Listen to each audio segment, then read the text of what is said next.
الحمد لله رب العالمين. الحمد لله رب السماوات ورب الأرض رب العالمين، وله الكبرياء في السماوات والأرض وهو العزيز الحكيم. الحمد لله الذي بنعمته تتم الصالحات. ربنا لك الحمد حتى ترضى، ولك الحمد إذا رضيت، ولك الحمد بعد الرضا. صلى اللهم وسلم وبارك على سيد الأولين والآخرين محمد وعلى آله وصحبه أجمعين ومن تبعهم بإحسان إلى يوم الدين. أشهد أن لا إله إلا الله وحده لا شريك له الملك الحق المبين، وأشهد أن محمدا عبده ورسوله وصفيه من خلقه وخليله وأمين على وحيه.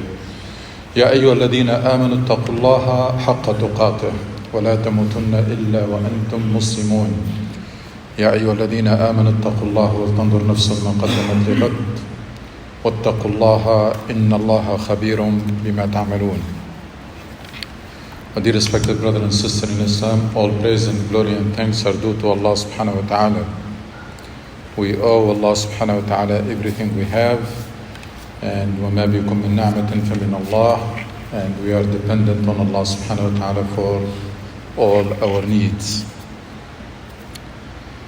We come here today in this blessed day to renew our commitment to Allah subhanahu wa ta'ala and our pledge that we will do everything we can, inshallah, as long as we are living, to better understand our deen, better understand our mission, our job in this life, and better serve our deen and fulfill our mission.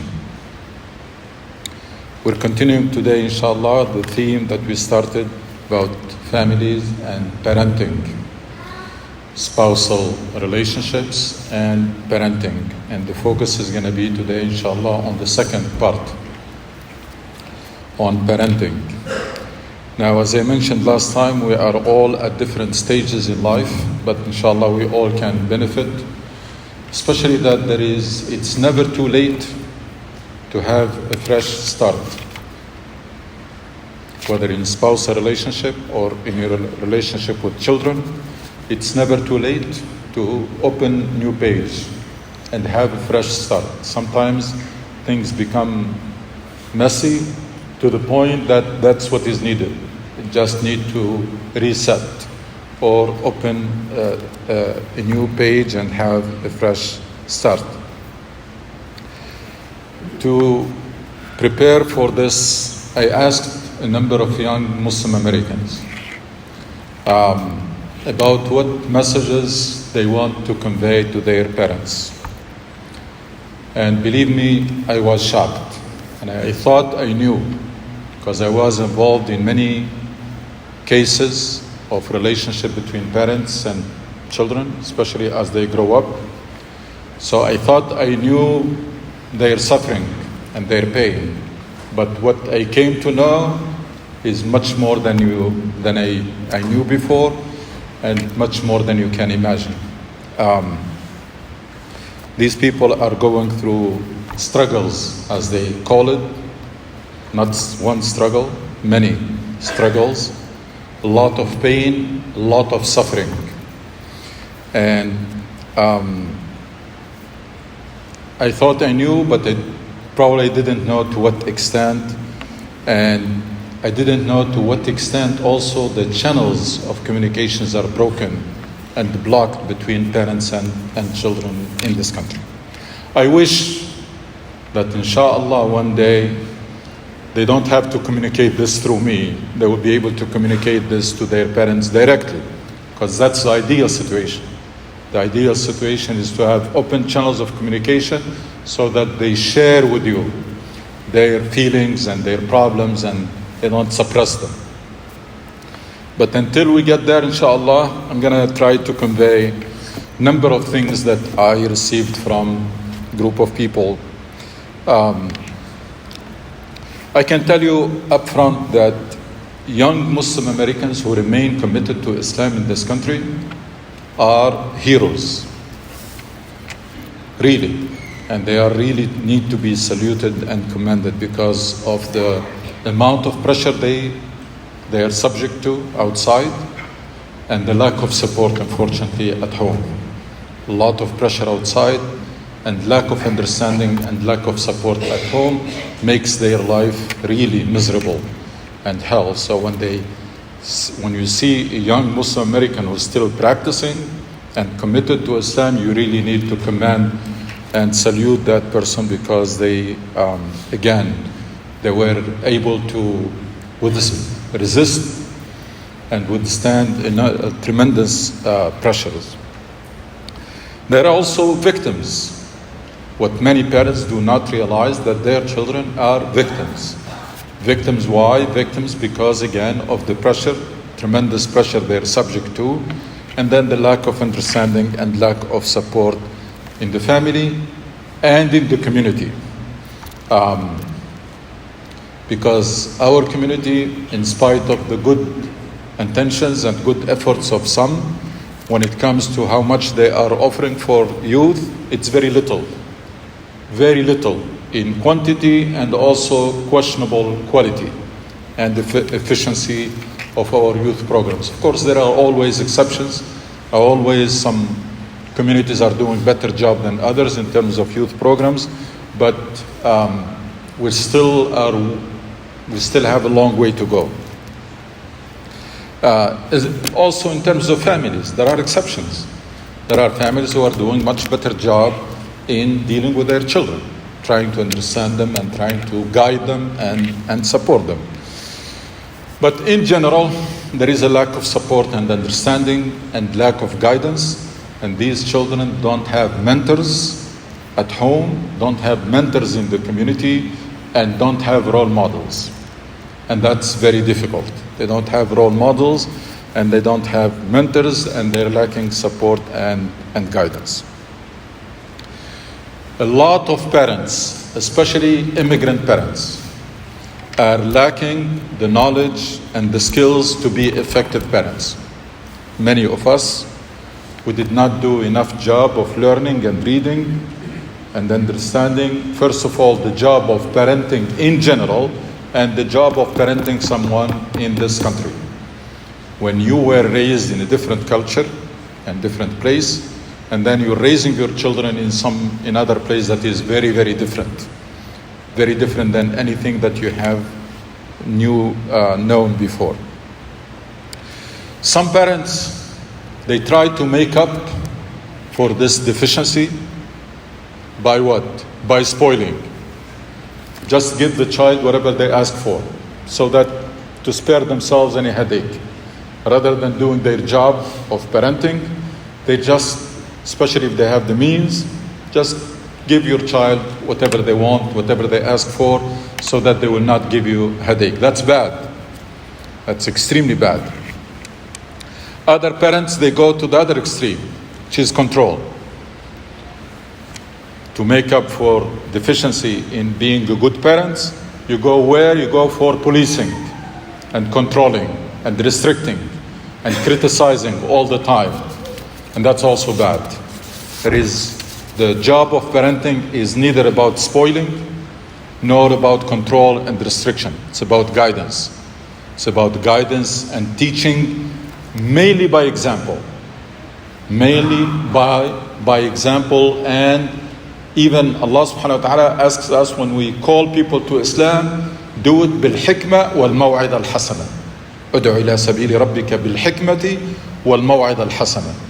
Invite people to Islam with wisdom and good words. Parenting also needs wisdom and good words, to say the right thing at the right time with the right dose. Some common mistakes and complaints, I want you to listen to them carefully, because many of us, unfortunately, are committing these things, these mistakes. Some of us want our children to be a copy of ourselves. That's bad. Some of us want our children to be a copy of ourselves, or to be raised exactly the way we were raised.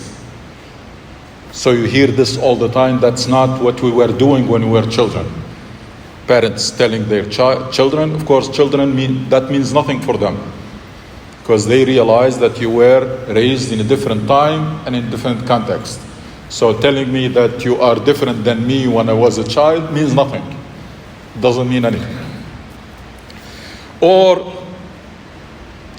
some parents, some of us want our children to fit a profile that we have in our mind. There is a profile and we want to force it. We want to force our children into that mold or into that profile. Some of us want our children to be a copy of someone else. So you hear this all the time, comparisons. Look at so-and-so is better than you. I want you to be like this or like that. That's also bad. That comparison is bad. Try to avoid making any comparison of your child with a cousin or with another member of the community or anybody.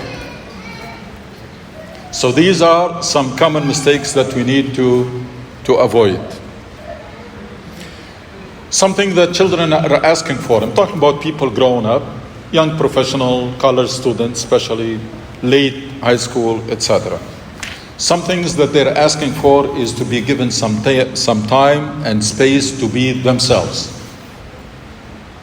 And that's critical. What does it mean? It means that they don't want to be forced to wear a mask and keep telling you what you hear, what you want to hear. There are parents who don't know how to deal with their children, so they force their children to do what? To have a mask. Okay, in front of you, I will do anything that you like. I will tell you anything that you want to hear. But inside, I'm someone else. That's one of the most dangerous mistakes that we unfortunately tend to commit. Why? Because when you do that, you create a barrier between you and your child, the personality of your child. Now it is hidden. The true personality of your child is growing behind the scene. You don't see it. Why? Because you're dealing with a mask. Why? Because you force your child not to be themselves. You keep always hammering them and criticizing, etc. So they end up, okay, I'm going to show you the face that you want to see. And I'm going to say exactly what you want to hear. That's why a lot of parents, they get shocked when their children suddenly change when they grow up. Why? Because when they grow up, that suppressed personality will come to the surface. Now you're dealing with the true personality of your child that was hidden behind that mask. So make sure that you don't do that. You don't force your child to make you happy in your face, but then you have no access to their true personality so that you can shape it up. Allow them to be themselves. Allow them to be themselves meaning what? Meaning allow them to express their opinions. You may not like what they say, and that's fine. Allow them to be themselves in terms of what they like, what they don't like. They don't have to be, again, a copy of you. Also, they don't have to be perfect. And are we perfect? A lot of time we want our children to be perfect. They're not. Nobody is perfect. We are all human. So make sure that this idea of perfect or perfectionism should not be in your mind. So give them space and time to be themselves and to find their calling. By the way, children, when they go through transition, as they become teenagers and young adults, they go into a phase of self-exploration. They want to understand who they are, what they want in their lives. In that stage, they need guidance. They don't need oppression. They don't need control. They need some guidance and support. They need guidance and support. Ideally, should come from family and community. In that transition, it's a very difficult transition. Going from a child into becoming a young adult. They go through a phase of self-exploration, exploring themselves, trying to understand who they are, what they want to do in life, etc. At that stage, they need a lot of guidance and support, but not controlling and not bossing them or policing them. Train them early on to take responsibility, to make decisions, and to express and defend their opinions. Why? Why this is critical? This is important in general, becomes critical in this country. Remember, I keep saying that they are subject to tremendous pressure outside. If you help them to become self-confident, express and defend their opinions, they can manage to deal with that pressure. If you don't, they will try to fit in. They will try to blend in societies. They will give up and yield to the pressure.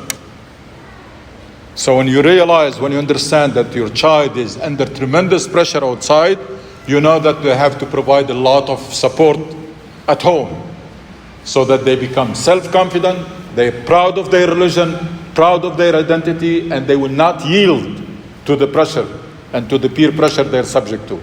But if, and that's what they told me, if we're getting pressure outside and pressure at home, then we'll be crushed. And that's what we're going through. There is a lot of pressure outside, and we go home, also criticism and policing and bossing and restriction, etc. And of course, as I said, the other extreme is spoiling. Let them do whatever they want. Both are bad. Children, especially in this country, they understand limits. If you are clear about limits, drawing red lines, they understand that. If you have clear policies at home, they understand that, because that's how families are managed in this country. But they don't understand that you are always criticizing and always policing and always restricting and always trying to control them. So if you know how to draw the limits, the red lines, and make sure they are religious, not cultural. Make sure they are from religion. It's halal and haram. It's not what you like. It's not our culture. Because they are raised in a very different culture. So make sure that if you know how to draw the red lines and the limits and have clear policies at home, they will abide by that. Because that's what their peers are doing at home. In this country, children have responsibility at home and have limits and have policies. And they know how to abide by that if they are clear and they're not confusing. Some young Muslim American told me that their impression is that their parents, especially their father, come home with a lot of stress from work and they vent out their anger in their children. I heard this time and again. That the impression, whether it is true or not, but that's the impression, that my father is under tremendous pressure at work and comes home to vent out his anger and frustration on me. And that's bad that children reach that point and start have that impression. If you don't do that, if you don't create a safe haven, that's another word that I got from safe haven at home, meaning allow them to be themselves.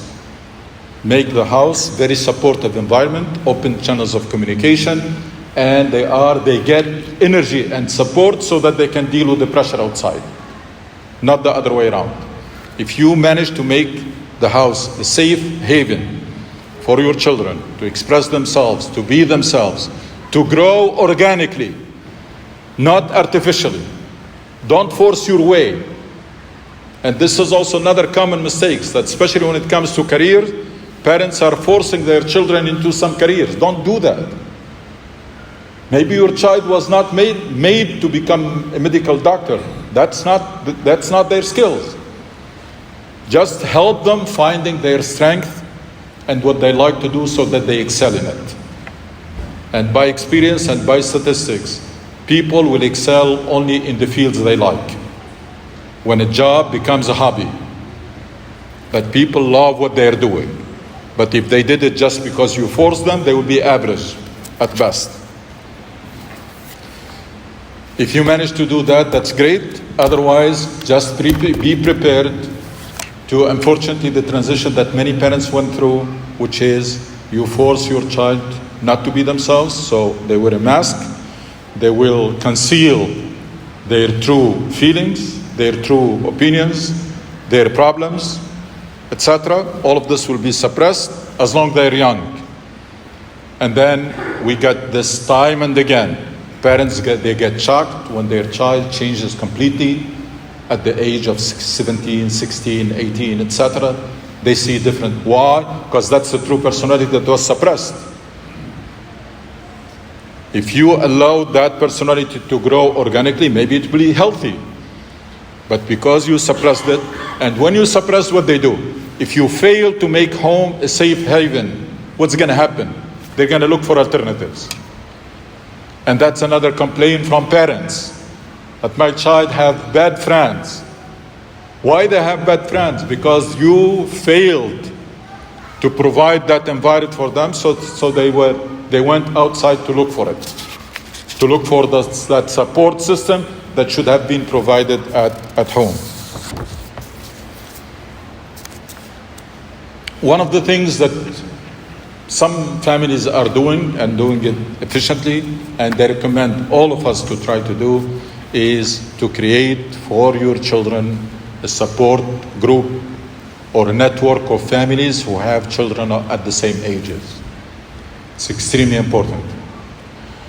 Forget about raising your child in isolation. Those of us who lived half of our lives somewhere else, we can live without friends. We can live with isolation. Your children cannot. So if you don't create an environment for them, a healthy environment to find friends, they will find friends on their own. And then you have only yourselves to blame.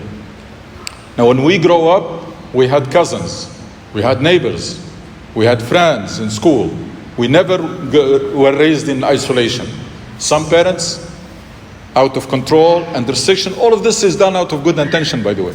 Out of control and restriction, they want to raise their children in isolation. It's not going to work.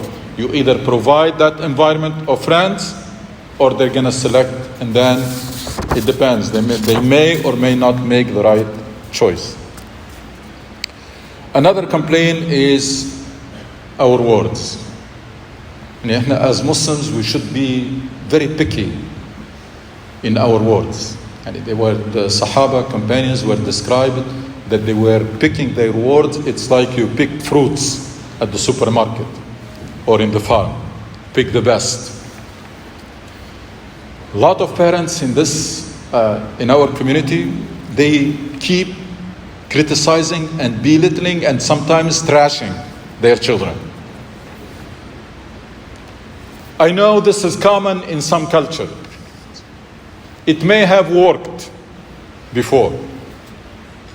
In other cultures, it may work. When you criticize and belittle your child, maybe they become angry and they try to do better. It doesn't work here.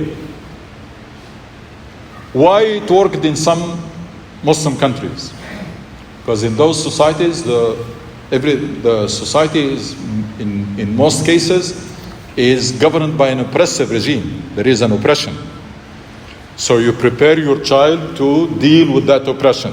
So the oppression starts at home.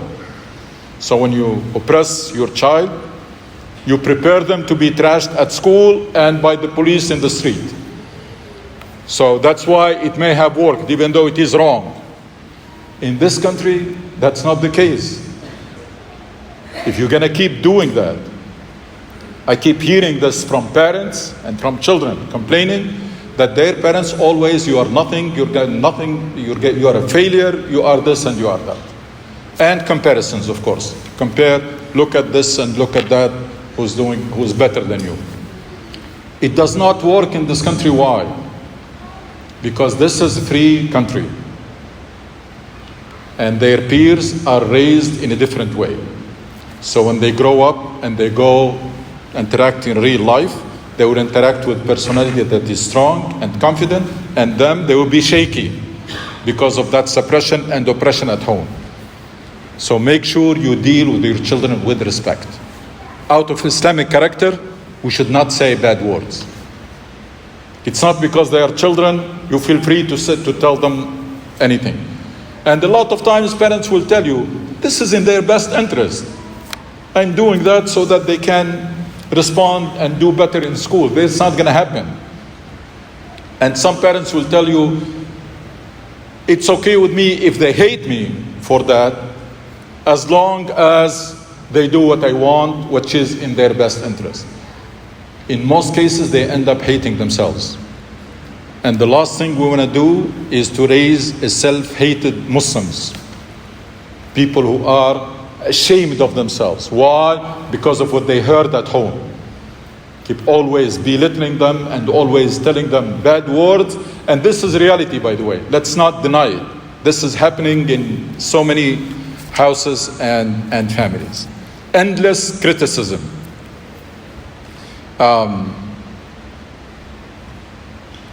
Rasul Sallallahu Alaihi Wasallam, if we want to take Rasul Sallallahu Alaihi Wasallam as our role models, and we should. Anas radiallahu anhu served Rasul Sallallahu Alaihi Wasallam. He said, خدمت رسول الله 10 سنين, 10 years. فما قال لي أف ولا لما صنعت ولا ألا صنعت. Anas was servant of the Prophet ﷺ for 10 years. He said for 10 years the Prophet never said a bad word to me, never showed frustration, never told me why you did this or why you didn't do that. And that's what many children are hearing time and again, all the time. Why this? Why you didn't do that? Why you're doing that? Why, etc. To the point that many parents made themselves irrelevant. Because when you keep saying this all the time, it becomes irrelevant. Your child gets used to it. It will cause bad effect on their personality and self-esteem, but also it will produce no results. Number of other things, inshallah, that we're going to cover, and hopefully we all can learn something and can apply it. And again, it's never too late to have a fresh start with your children. It's like in spousal relationship. It's never too late to acknowledge that you lack the knowledge and the skills and you did not do enough efforts to understand, to support and guide your child. It's never too late to learn. It's never too late to improve, and it's never too late to have fresh start. وَتُوبُ إِلَى اللَّهِ إِنَّهُ غَفُورٌ رَحِيمٌ.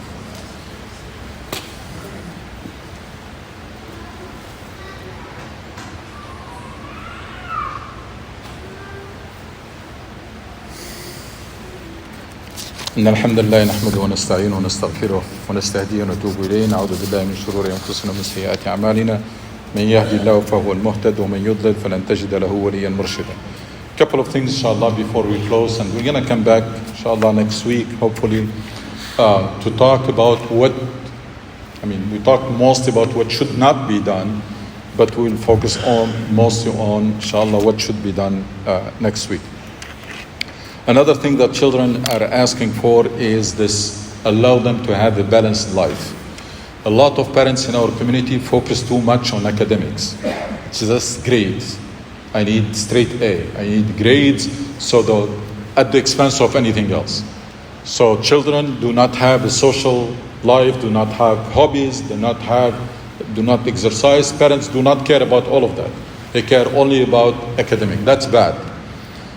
So make sure to help your child have a balanced life and balanced personality, rather than focusing on one thing at the expense of other.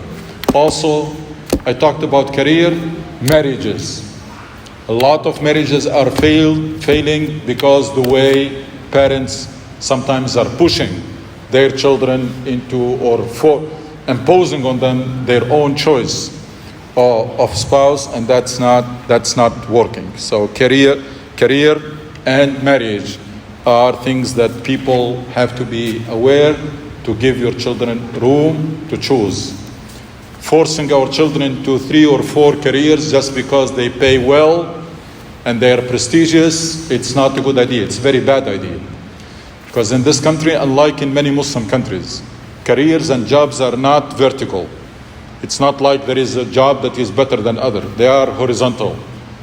There is opportunity in everything. So let your child do what they are good for.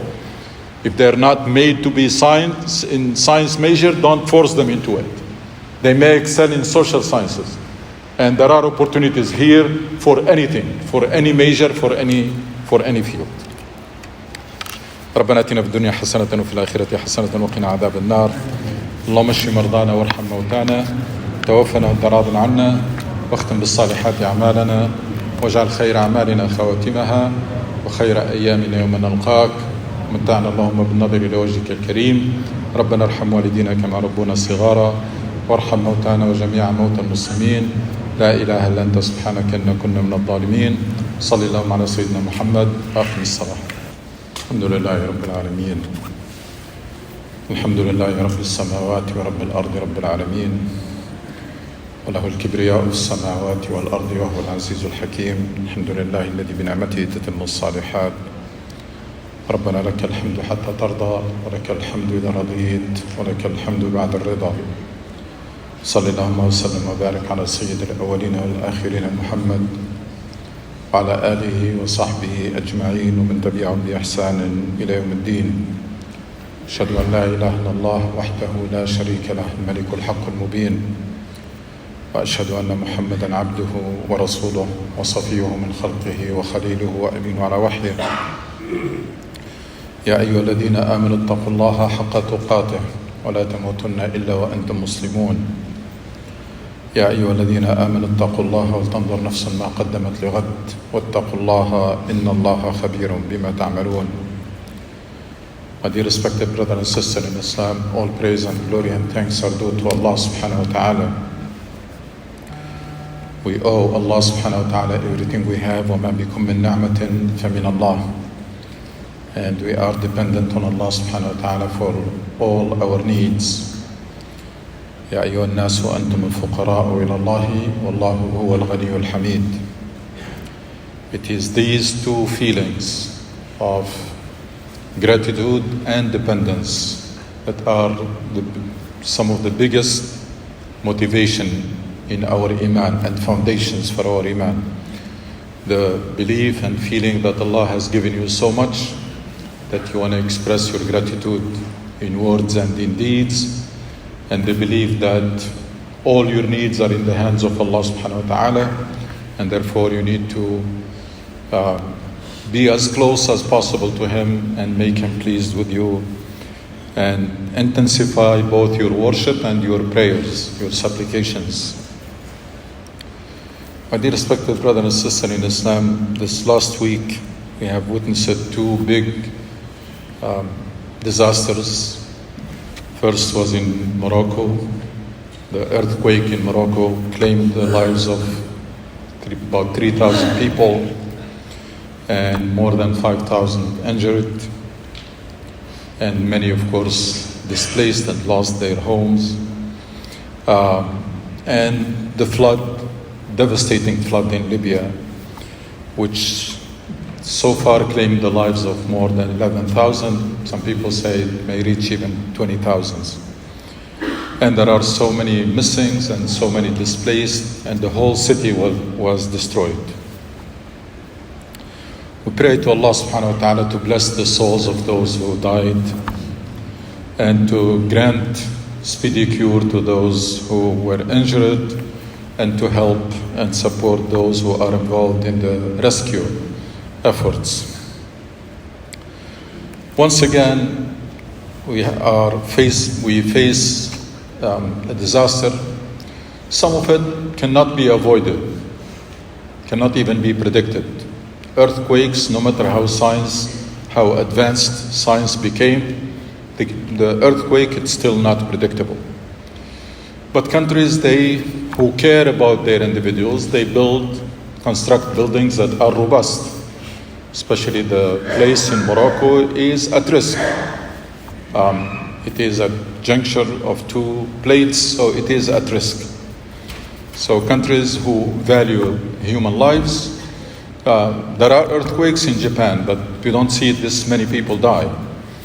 And this many in Morocco, even though it did not hit a dense populated city. It was like mountain area. In Libya, it's even worse. In Libya, the statement that is, with all the pain of the suffering of people, there is one sentence that personally caused me even more pain. That the UN report said most death could have been prevented. Most of people who have died could have been saved easily if they were good infrastructure first. There are dams that are not even maintained for years. Nobody checked them. And if these people were evacuated, because we can see if earthquake cannot be predicted, these storms can. People know they're coming. So in countries where they value the human lives, people are evacuated. There are emergency mechanisms and systems in place to evacuate people and to save so many lives, not to leave them like this. It's very unfortunate that we are reminded once again about the result, as we have seen with the earthquake in Turkey before, the result of corruption and failure. Corruption and failure, because as I said, most people could have been saved. The case of Libya is even more flagrant, because Libya is a rich country. I mean, there is no reason why they have outdated infrastructure. If it is not for political corruption and silly struggle for power, Libya should not face this. I mean, these people could have been evacuated easily. The whole city could have been evacuated. So once again, we are reminded that accepting corruption and failure of governments and out of fear or in the name of safety and stability is wrong Islamically, but also it costs more. It costs more, like in this case, and it costs more even to change things. If you allow these things to go on for a long time, it becomes even more costly and more difficult to change. We have seen this again. This Libya case is very flagrant, but also Iraq, very rich country. Why people live in these terrible conditions if it was not for corruption, political failure? Pakistan. I mean, these countries, they have, even if they don't have a lot of natural resources, they have a lot of excellent human resources. They could do wonders if in a better environment, more healthy and more just environment. And again, we are reminded of the rule for change, or the rule that is stated in Quran: nothing will change until we do. إن الله لا يغير ما بقوم حتى يغيروا ما بأنفسهم. If we're going to continue to think the same way, understand and practice our deen the same way, and behave the same way, then we can expect only similar results. And talking about change, that will get us to the topic that we started a couple weeks ago, because change starts at home. If we really want to change our conditions, then we as an individuals, we need to change, and we need to start establishing and managing healthy family, and need to successfully raise our children. So that takes us back to spousal relationship and family, and then parenting. Now, what is common between these two big topics, spousal relationship and parenting? And remember that the two most critical jobs that you're performing are the fact that you are spouse and the fact that you are parent. That's more important than anything else. What is common between the two? The key for healthy family and successful parenting is one word: communication. Communication. If communication is there and it is done right, healthy communication will produce healthy relationships. As long as there is open and healthy communications, a relationship would be solid, problems could be solved easily. But unfortunately, in many cases, that's not the situation. The communication between spouses and between parents and children is not in the best of shapes in our community. What makes communication successful and what makes it broken, what will cause it to break? One is listening. Listening, my dear brothers and sisters, is an art. And listening projects confidence. If you don't interrupt someone and you listen, you are someone who's confident. If you rush to interrupt, you are someone who's shaky. Listening, the art of listening. Listen to your spouse, listen to your parents, listen to your children. Listening, it's extremely important to train yourself. Even if you don't have it, you can always acquire this good habit of listening without interruption and listening to understand. You are not in a court that the other person is talking and you're preparing your argument. No. Listen to understand where this person is coming from. And we have in Prophet Muhammad sallallahu alaihi wasallam uswa, role model. Rasul sallallahu alaihi wasallam, just one example, shows you this, how he mastered this skills of listening. At one time, one of the leaders of Quraysh, Mughira, came to talk to Prophet Muhammad sallallahu alaihi wasallam. He was basically insulting him. Why? Because what he told him, he said, if what you're doing, this deen, this new religion and da'wah, you're doing it just to be rich, we can make you rich and forget about it. That's an insult. For someone who has a message, that's an insult. And then if you're doing it just to become a king, we can make you king and just abandon this message that you are propagating. And the last thing, if you are insane, if you have psychological problems, we can get you the best doctors to treat you. Imagine this person was saying this and the Rasul sallallahu alaihi wasallam did not interrupt him. Not only that, before he talks, he asked, أَفَرَغْتَ يَا أَبَا الْوَلِيدِ? Are you done? Is this all? And when he said yes, he did not respond with insulting. He responded with verses from Surah Al-Saffat, from Surah Fussilat. He responded with verses meaning that he is on a message and he delivered his message. He did not even go down to that level. In few minutes, Rasul sallallahu alaihi wasallam teach us lessons that it's taken us centuries to learn, which is listening carefully and then respond respectfully, even if someone who said what he said. So listening and respect. If you maintain these, you will maintain relationships. A lot of spouses are complaining about lack of respect. Wives are saying that their husband don't respect them, and sometimes worse, even in front of their children. And children are complaining that their parents do not respect them.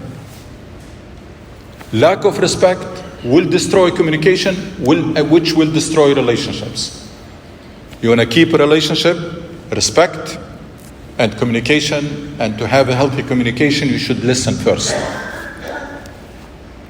And then when you talk,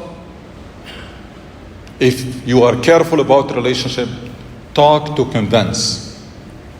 Talk to convince, not to force your way, even with your children.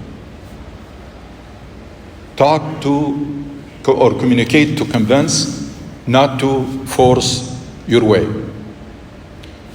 I can tell you from also what I gathered that children, Muslim children, are fed up with the statement that do it because I said so. Because this is what I said, then you have to do it. They get sick and tired of this. I don't need to convince you. I'm in charge. I have the power. Then you do it. If you're going to continue to do it this way, it may work until your child is 16 or 17. Then you will not see them again. So convince. Children, even children convince. Even very little children, explain and convince. And when you are communicating, please be prepared for 3 outcomes. This idea of always forcing your way, it's not healthy at all. It will backfire. You may get your way, but you lose people. You may get your way all the time, but you will lose people around you. And people will start to avoid you because you are controlling or you are bossy. When you are communicating, one, to convince. Two, to compromise. Right? I could not convince you. I'm not convinced with your opinion. That's for the things that requires decision. Because if there is no decision needed, then there is always the option of agree to disagree. That should be always on the table. If no decision or no action is needed, then you can keep your opinion and keep mine. Does this apply only between spouses? No, it applies even with children. They have the right to say no and to have different opinion. If something does not, if we're talking about not halal and haram, we're talking about opinions, then people are entitled to their opinion. So if it does not require an action or decision, that option of agreeing to disagreeing, so should always be on the table. And trying to reach a compromise is always should be the option. If convincing does not work. But the only option that should not be there is twisting arms or forcing your way, because that's, again, it will backfire. Number 4, for communications to be healthy, is to avoid argument, jadal. This vicious cycle. Talking, when two people are talking, nobody is listening, and it becomes just argument.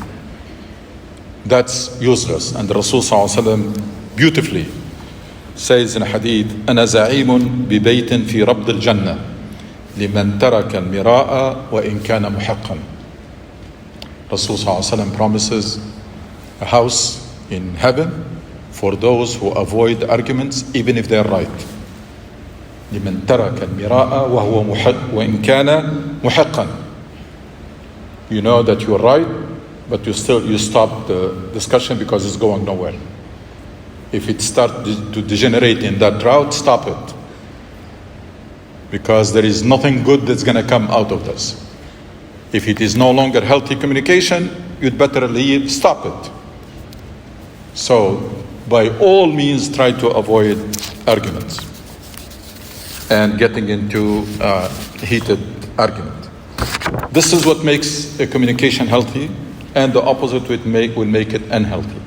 If there are no listening, no respect, if people are forcing their way all the time, stubborn, if every communication discussion ends up in argumentation, then people will avoid communication.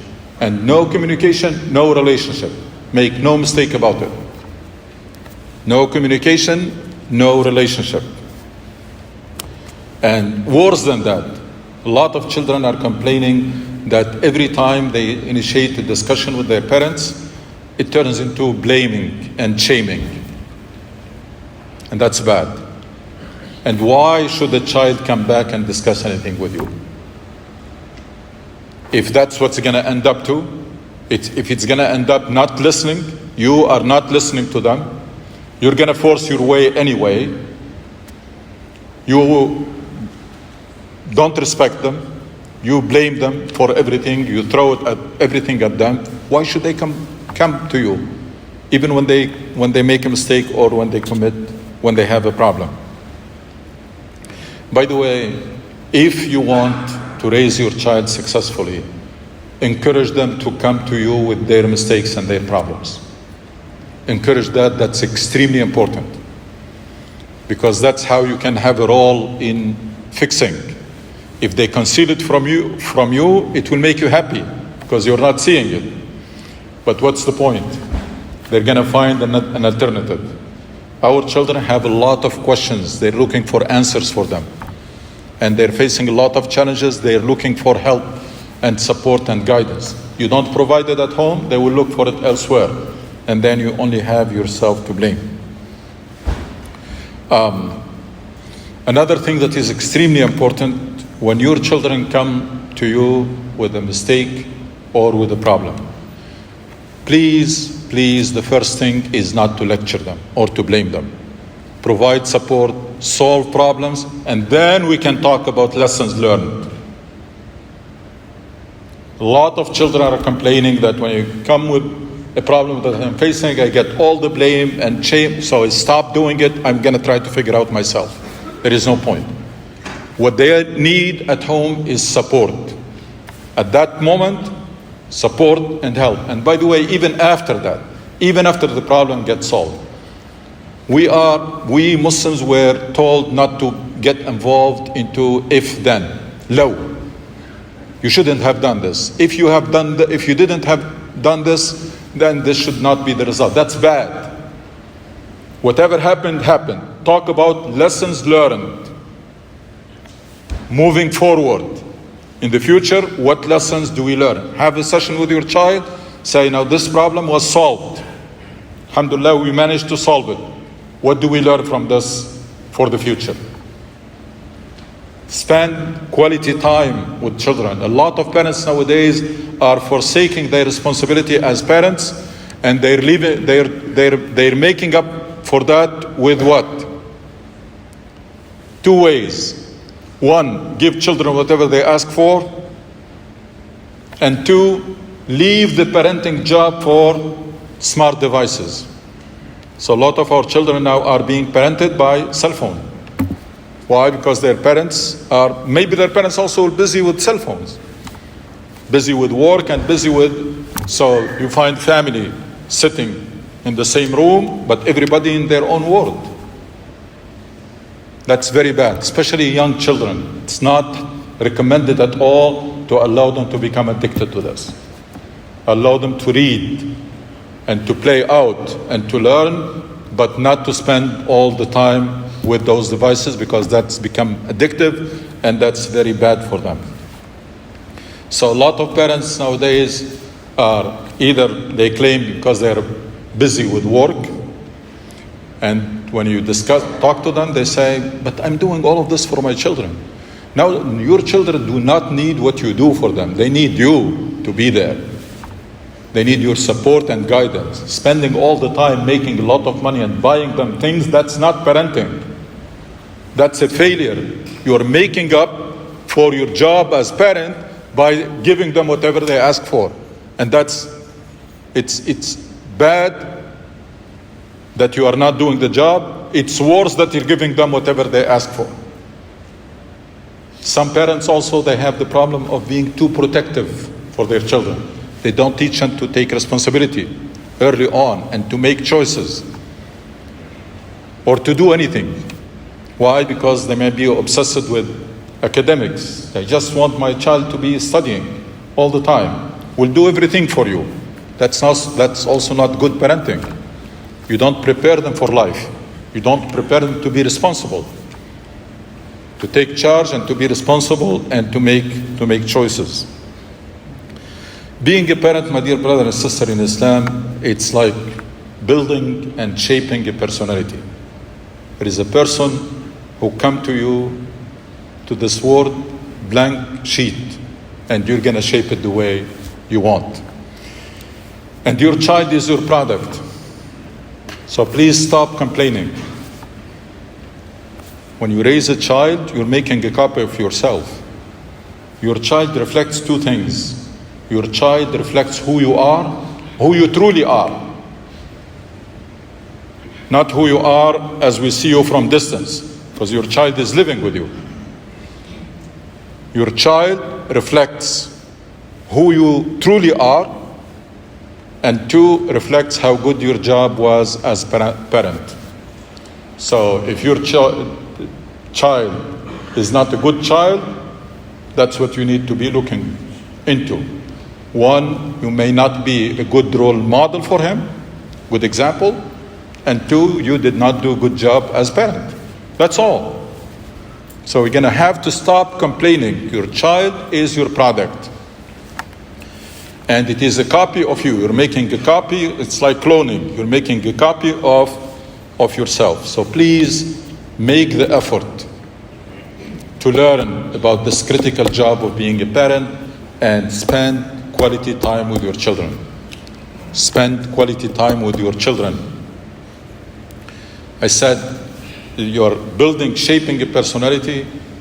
If you imagine an artist, you know those artists, who make statue or painting, how much time they spend and how much attention they pay to details. That's what you should be doing for your children. Thinking always all the time about what principles you wanna implant there, and what's the best way to do it. And there are different ways depending on the age of the child. It's not always about lecturing. Early on, when they are children, stories is an excellent idea of building values and principles in your child. Read them stories. Read them inspiring stories. Later on, it might be biographies of successful people. Always try to inspire your children and empower them. Lecturing all the time becomes irrelevant. If you are always lecturing, your words become irrelevant. Inspire and empower and have high expectation for your children and help them get there. As your children grow up, your job becomes more as a coach or mentor. It's like a big brother or big sister for your children. It's like the relationship between professor and student. There's a big difference between someone teaching pre-K, someone teaching elementary school, someone teaching high school, someone teaching undergraduate, and when a student becomes a graduate, the professor is called an advisor. There's no more lecturing. Student doing the work and they come to you to get guidance and direction. Very similarly, our relationship with our children should take the same stages. As they grow up, just give them more and more responsibility and choices, and transition into the role of a coach and mentor and big brother and big sister for them. So, learn, apply, and share. That's the best way of parenting. This is I've been saying that as Muslims we should be always doing this. Forget about parents now. I'm talking about Muslims in general. Should be always in the business of learning something new, apply it to become better people, and share it with others to help them also be better people. That applies even more with your children. Should be in the business of learning, applying so that they can see it, and then share it with them. Try to find the best way to convey it to them. A lot of parents, all parents have very good intention. All parents care about their children. All parents want their children to be successful and want their children to be the best.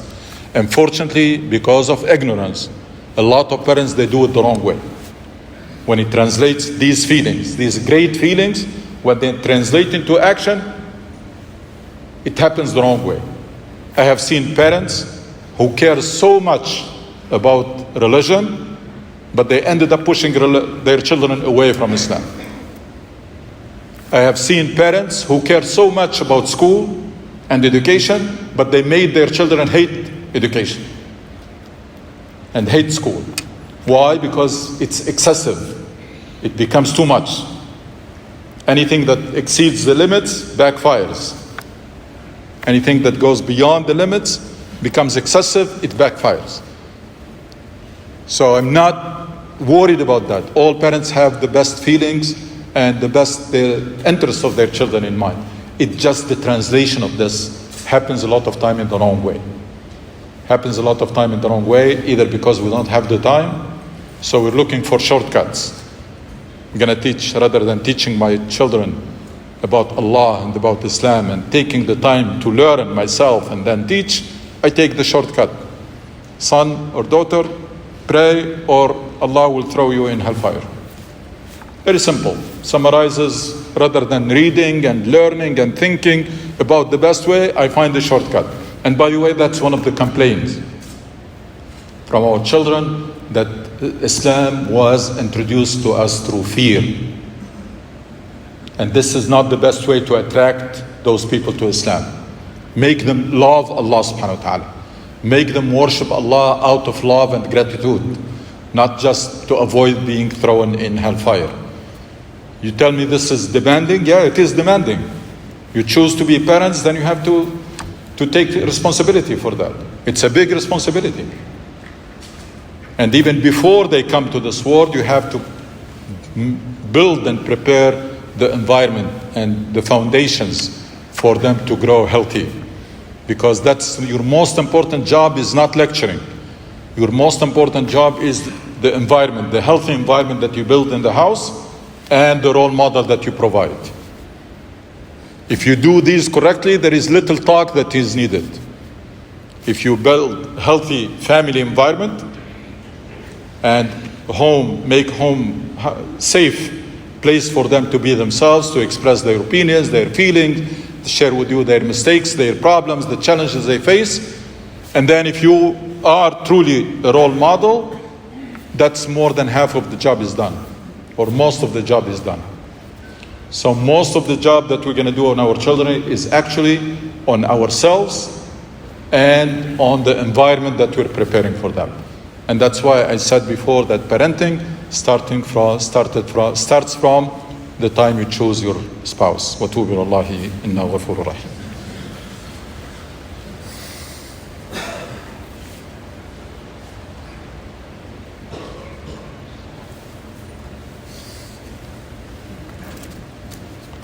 إن الحمد لله نحمده ونستعينه ونستغفره ونستهديه ونتوب إليه. نعوذ بالله من شرور أنفسنا من سيئات أعمالنا. من يهدي الله فهو المهتد ومن يضلل فلن تجد له وليا مرشدا. My dear respected brother and sister in Islam, some of the essential things that we're going to focus on when raising our children are: one, our deen, transferring or communicating Islam properly to them by action and by words, and we'll come back inshallah in more details for this, about this. And then khuluq, character. Remember that Rasul ﷺ summarized his mission. He said that I was sent only to perfect the manners of people, character, khuluq. And the third thing that you need to build on your children early on is high aspiration. Make them very ambitious people and not people who were looking to be just average. Those three things there are ways on how to instill them in children starting from early age, and that's what we're going to come back to inshallah next time. ربنا اتنا في الدنيا حسنة وفي الآخرة حسنة وقنا عذاب النار. اللهم اشف مرضانا وارحم موتانا وتوفنا وانت راض عنا واختم بالصالحات أعمالنا واجعل خير أعمالنا خواتمها وخير أيامنا يوم نلقاك. متعنا اللهم بالنظر إلى وجهك الكريم. ربنا ارحم والدينا كما ربونا صغارا وارحم موتانا وجميع موتى المسلمين. ربنا اوزعنا أن نشكر نعمتك التي أنعمت علينا وعلى والدينا وأن نعمل صالحا ترضاه وادخلنا برحمتك في عبادك الصالحين. ربنا اوزعنا أن نشكر نعمتك التي أنعمت علينا وعلى والدينا وأن نعمل صالحا ترضاه وأصلح لنا في ذريتنا إنا تبنا إليك وإنا من المسلمين. لا إله إلا أنت سبحانك إنا كنا من الظالمين. صل اللهم على سيدنا محمد وأقم الصلاة. لله رب السماوات ورب الأرض رب العالمين وله الكبرياء في السماوات والأرض وهو العزيز الحكيم. الحمد لله الذي بنعمته تتم الصالحات. ربنا لك الحمد حتى ترضى ولك الحمد إذا رضيت ولك الحمد بعد الرضا. صلى اللهم وسلم وبارك على سيد الأولين والآخرين محمد وعلى آله وصحبه أجمعين ومن تبعهم بإحسان إلى يوم الدين. أشهد أن لا إله إلا الله وحده لا شريك له الملك الحق المبين وأشهد أن محمدا عبده ورسوله وصفيه من خلقه وخليله وأمين على وحيه. يا أيها الذين آمنوا اتقوا الله حق تقاته ولا تموتن إلا وأنتم مسلمون. يا أيها الذين آمنوا اتقوا الله ولتنظر نفس ما قدمت لغد واتقوا الله إن الله خبير بما تعملون. Dear respected brother and sister in Islam, all praise and glory and thanks are due to Allah subhanahu wa ta'ala. We owe Allah subhanahu wa ta'ala everything we have. وَمَا بِكُم مِّن نَعْمَةٍ فَمِنَ اللَّهِ. And we are dependent on Allah subhanahu wa ta'ala for all our needs. In the verse that we just recited, Allah subhanahu wa ta'ala tells us to be mindful of Allah as His due, which means try to be mindful of Allah all the time, or at least most of the time. So you get disconnected, but you reconnect quickly. So the norm is to be connected and to be mindful of Allah subhanahu wa ta'ala and conscious. And the exception is to be disconnected or distracted, not the other way around. And then let every soul check for what has prepared for tomorrow. What did you prepare for tomorrow, which is getting closer and closer, we know. And usually when we have an important event that is coming closer and closer, our preparation increases, whether it is an exam or an interview or a trip. As we get closer, we become more active preparing. So same thing here, because we're getting closer to meet Allah subhanahu wa ta'ala every day, so we should be always more actively preparing. My dear respected brother and sister in Islam, in few days we have the Mawlid al-Nabawi Sharif, the birthday of Prophet Muhammad sallallahu alayhi wasallam. And once again, we have an opportunity that we sometimes miss the point or we celebrate it the wrong way. So now there is a whole debate every time there is Mawlid, a whole debate, should we celebrate it, should we not, is this bid'ah, is this not, etc. And I see it, it's a good opportunity that we can leverage it and we can make it very beneficial, because nowadays, ourselves and especially our children, how often they remember Prophet Muhammad sallallahu alaihi wasallam. I mean, what reminds you of the Prophet around you? Very little things that remind you. So when we have an occasion like this, let's use it. Let's take advantage of it. Use it to do what? Use to educate ourselves first about the Prophet and to teach our children about him, to make them love Prophet Muhammad sallallahu alaihi wasallam and understand what does it mean that we are taking him as a role model, which means that we should try our best so that our worship become as close as possible to the worship of the Prophet, our akhlaq and character, etc. Choose some points from the life and the personality of Rasul sallallahu alaihi wasallam, have a family discussion. This way you can turn it into something very beneficial. So it is not about celebrating or not, it's about what you do. If you're doing something useful, then it is good. If you turn it into something, you do something wrong while celebrating, then it becomes wrong. So it is not the celebration, it's what you do to celebrate and commemorate this event. And making our children learn and law about the Prophet ﷺ and love him is one of the essential duty of parents. One of the essential duty of parents, as we inshallah will be talking about them, is to get your children to know and love Prophet Muhammad ﷺ. And in order to do that, then you have to start with yourself. Educate yourself about the Prophet, his life and his personality. Do your best to take him as a role model for you, and then try to pass this on to your children. That knowledge that you have, that love that you have, and that efforts that you are making to be like Prophet Muhammad ﷺ, try to pass all of these to your children. Again, I'm going to mention a couple of words about the disaster that happened in Libya and Morocco. Again, we pray to Allah subhanahu wa ta'ala to accept those who died, to help those who are suffering and struggling, to accept them as martyrs and to alleviate the suffering of people. It's a disaster beyond imagination, especially the one in Libya. But it should not go like this. We should learn lessons. One of the main lessons that we should learn, I heard stories of people who are helping in Morocco, and they were shocked by how much this population is completely neglected by the government.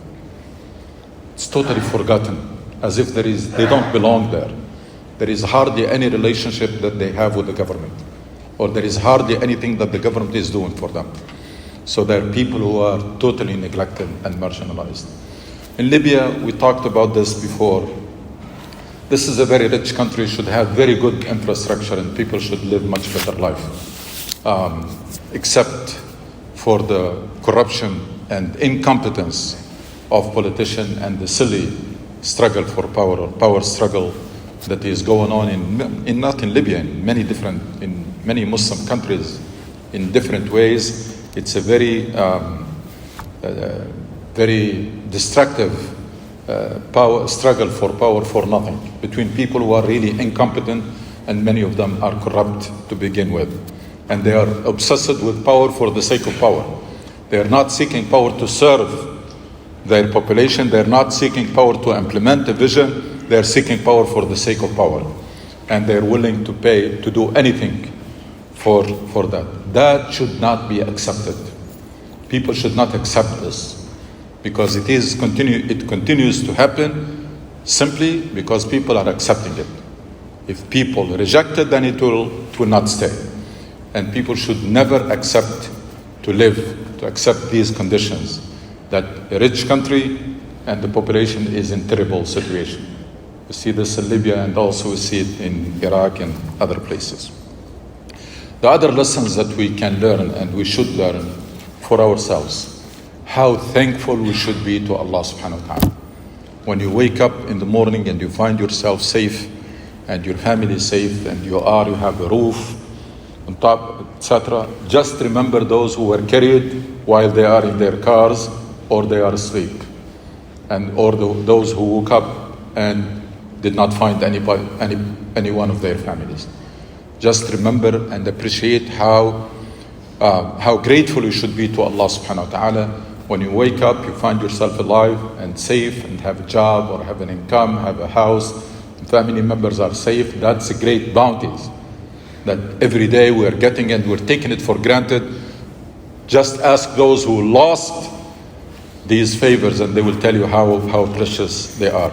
So remember, when you see these things, anything, you go to the hospital, you hear about someone who's ill, always that should be a reminder for you to be thankful to Allah subhanahu wa ta'ala and be even more grateful. Then we're going to continue, inshallah, talking about these two main issues that we started a couple of weeks ago. And I'm really pleased that it was well received by the community. People are really looking for solutions, looking for answers. Again, it's not surprising that we have many problems in our community. These exist in many families. That's why people received these topics in a good way. And you can see that people sometimes they don't have the answers. They don't have the solution. They don't know what to do. But alhamdulillah, there is always a solution. There are always guidance. There is always room for improvement and for fixing things. And we're going to keep bouncing between the two, which is spousal relationship and parenting, because they come under family issues and they are very much related. They are very much related, the relationship between spouses and their job as parents. One of the main things that I'm going to keep emphasizing is that parents are the role models for children. Now, as Muslim, one of our main duty as Muslims is to develop yourself into a role model. One essential aspect of Islam is to work on yourself to be a role model. Like the Prophet ﷺ was a role model for humanity, you should try to be a role model for people around you. When you are parents, that becomes even more important. Why? Because now the benefit is double and the damage is double. That's one thing. Because the responsibility is bigger. Now you want to be a role model for people around you, but people they are not with you all the time. It's easier to be a role model for someone from distance, but not for someone who's living with you. So it really gives you more reason for you to work on yourself now that you have a child who is observing. And please remember that children are very good observers. Even before they learn to talk, they are observing and noticing what's going on and connecting the dots and building ideas. So make sure that even before having children and as soon as that now this idea or this duty of becoming a role model, it's becoming even more important. Why? Because now you have responsibility to impact another individual. And you're going to be held accountable. Remember the hadith, يولد المولود على الفطرة, that these children, they come blank sheet. And they're going to start observing, and you are the only one they know in the beginning. You are their role model. So parents are the role models for children. Until when? Until children are disappointed. When children start seeing things that are not good, when children start seeing that their parents are not really true role models, then they will look for alternatives, or that's when you lose that status of being a role model for children, and that's a big loss. You should not reach that point. You should do your best to remain as a role model for your children. They are proud of you, and they are trying to be like you, because you are trying to be like the Prophet, and you are trying to be a better version of yourself every day. So that's what they're going to be doing as they observe you. So parents are the role models for children, and you are as parents the source of support and guidance for your children. Again, until you fail to do that. When you fail to do that, they're going to start looking for alternative. So if you're not supporting, if you're not embracing your children, and you are the resort, they resort to you when things are not working, when they face challenges, they're going to look for alternative. So you are the role models, and you are the source of support and guidance. And you should never fail in any of these three. Role model, support, and guide. That's what you should be doing with your children, especially at early age when you are the only one who's doing this. Because parenting or raising children does not start in school. It starts at home. The learning for your children does not start at kindergarten or pre-K. Your child learns from day one. From day one, they are learning, because they are, again, very good observers. So you are their teacher for a few years before anybody else starts teaching them. You are their teacher. Parenting starts from day one. So you are, the teaching starts from day one, because again, children are good observers. And parenting, if you want to take even a step back, parenting starts from the choice of the spouse, as I mentioned before. Even Rasul Sallallahu Alaihi Wasallam, it was narrated that he said, or it's a narration that says, اختاروا لأبنائكم أخوالا. They choose uncle for your children. I mean, they're not born yet. So when you choose a spouse, you are choosing an uncle for your future children already. Choosing the spouse, again, parenting starts from choosing spouses and from marriage. That decision of marriage and the decision of having children are some of the biggest decisions you're taking in life, and you have to do them right, because the margin for mistake should be very small. There is no room, because mistake can have bad consequences in the first decision and in the second decision. And unfortunately, until now, there are a lot of people who marry haphazardly and raise their children haphazardly, which should not be the case. Why I'm saying that parenting starts from the selection or the choice of spouse and marriage? Because the main duty of parents, in addition to what we have said, is to provide a healthy environment for your children to grow. And that environment is the spousal relationship. So if your children are born and raised in a house that is full of love, respect, trust, good, healthy communication, etc., they will do well. They'll be very successful and happy. There is little you can do on top of this. That's your main duty. It starts by providing that environment. that environment in which your children is born and raised. That's why I keep saying that time after marriage is very critical, because that's when the foundation is laid for children to become.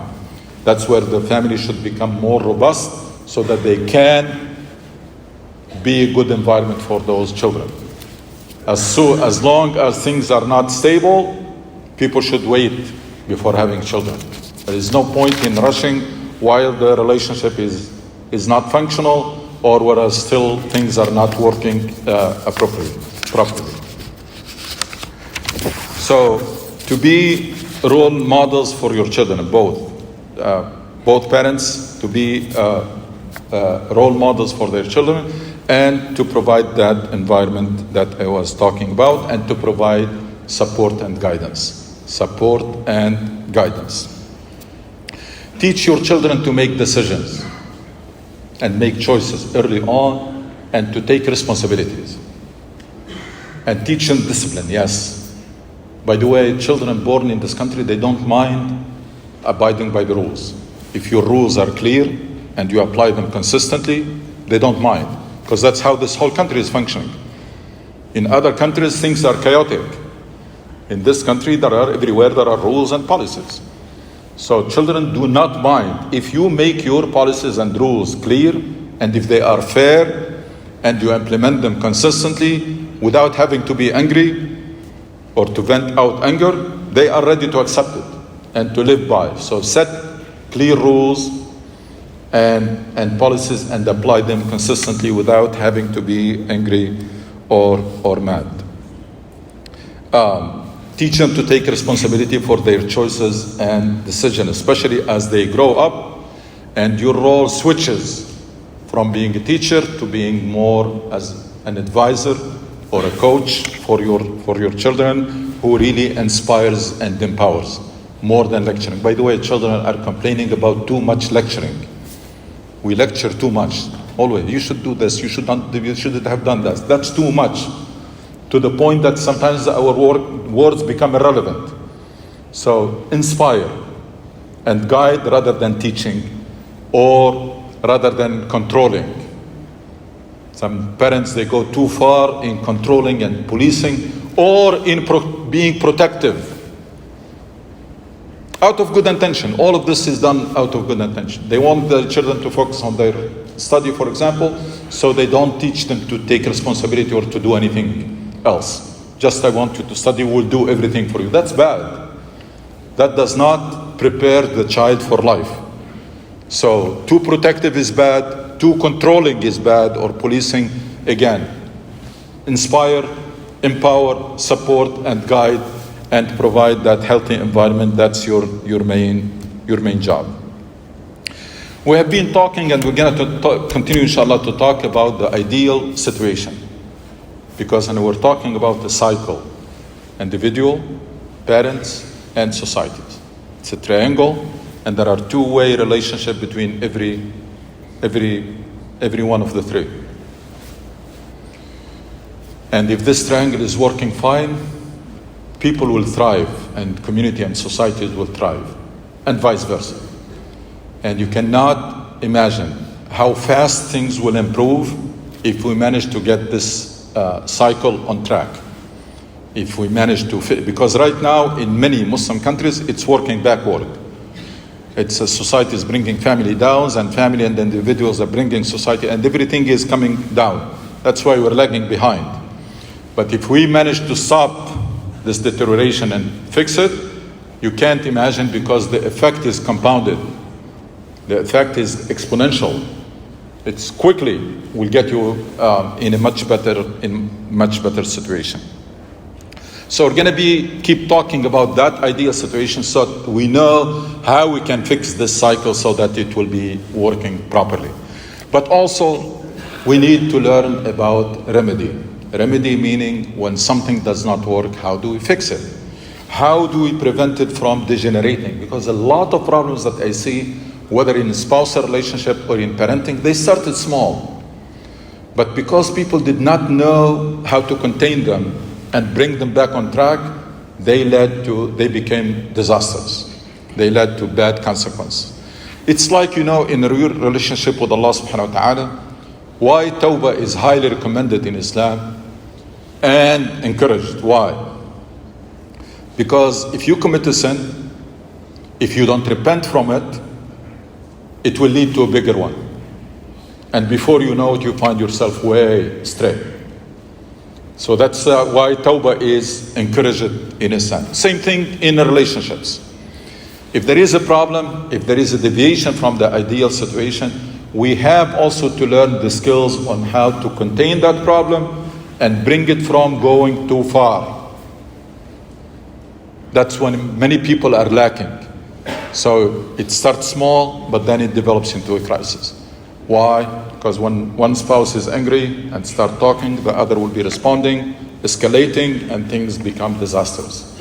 Break even gets to the point where relationships are broken. So we're going to talk about the ideal situation, and inshallah we'll be also talking about how, if we deviate from that ideal situation, how we can stop it from going too far.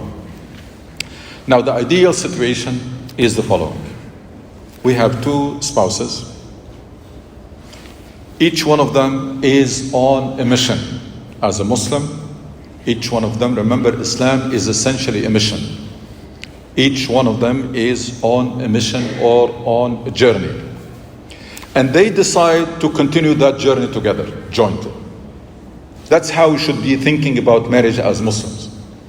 So each one is on a mission or on a journey, and they found there is enough compatibility, there is enough respect, there is not enough affection and love that we can join hands and continue that journey together as a family, which means support each other on that journey and on that mission.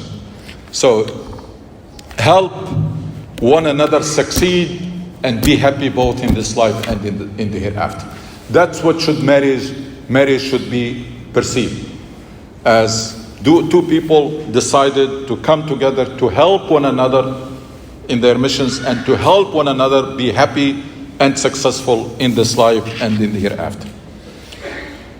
What is this mission that people are committed to? Each one of them, again, I'm talking about the ideal situation, and ideal it doesn't mean theoretical. It doesn't mean impossible. It can be done, and it should be done. And we should work hard to get back on track, because that's what we're supposed to be as Muslims. Each is committed to what?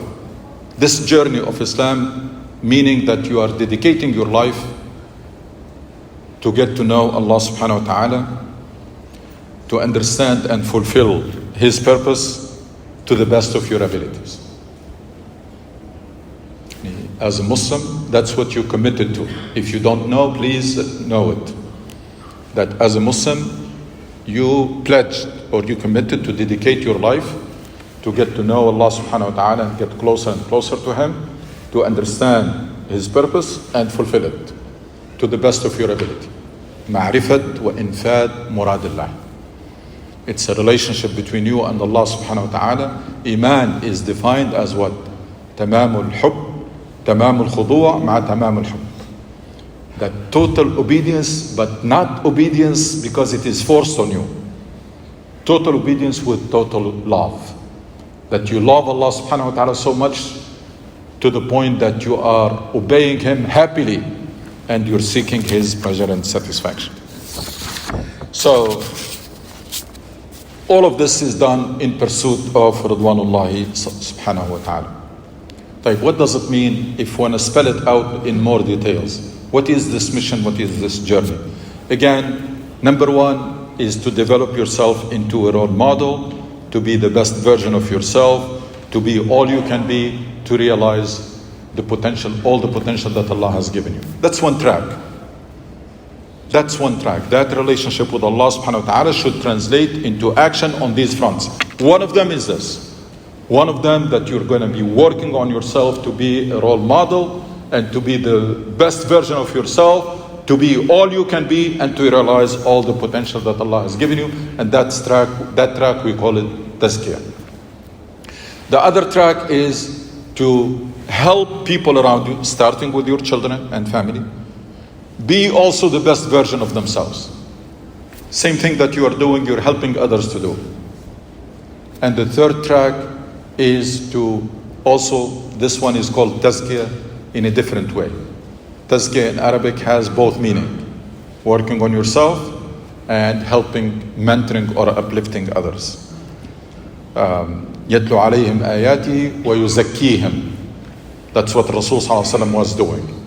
Rasul Sallallahu Alaihi Wasallam is a role model, and he was helping others be the best version of themselves. You want to be like Prophet Muhammad Sallallahu Alaihi Wasallam, that's what you should be doing.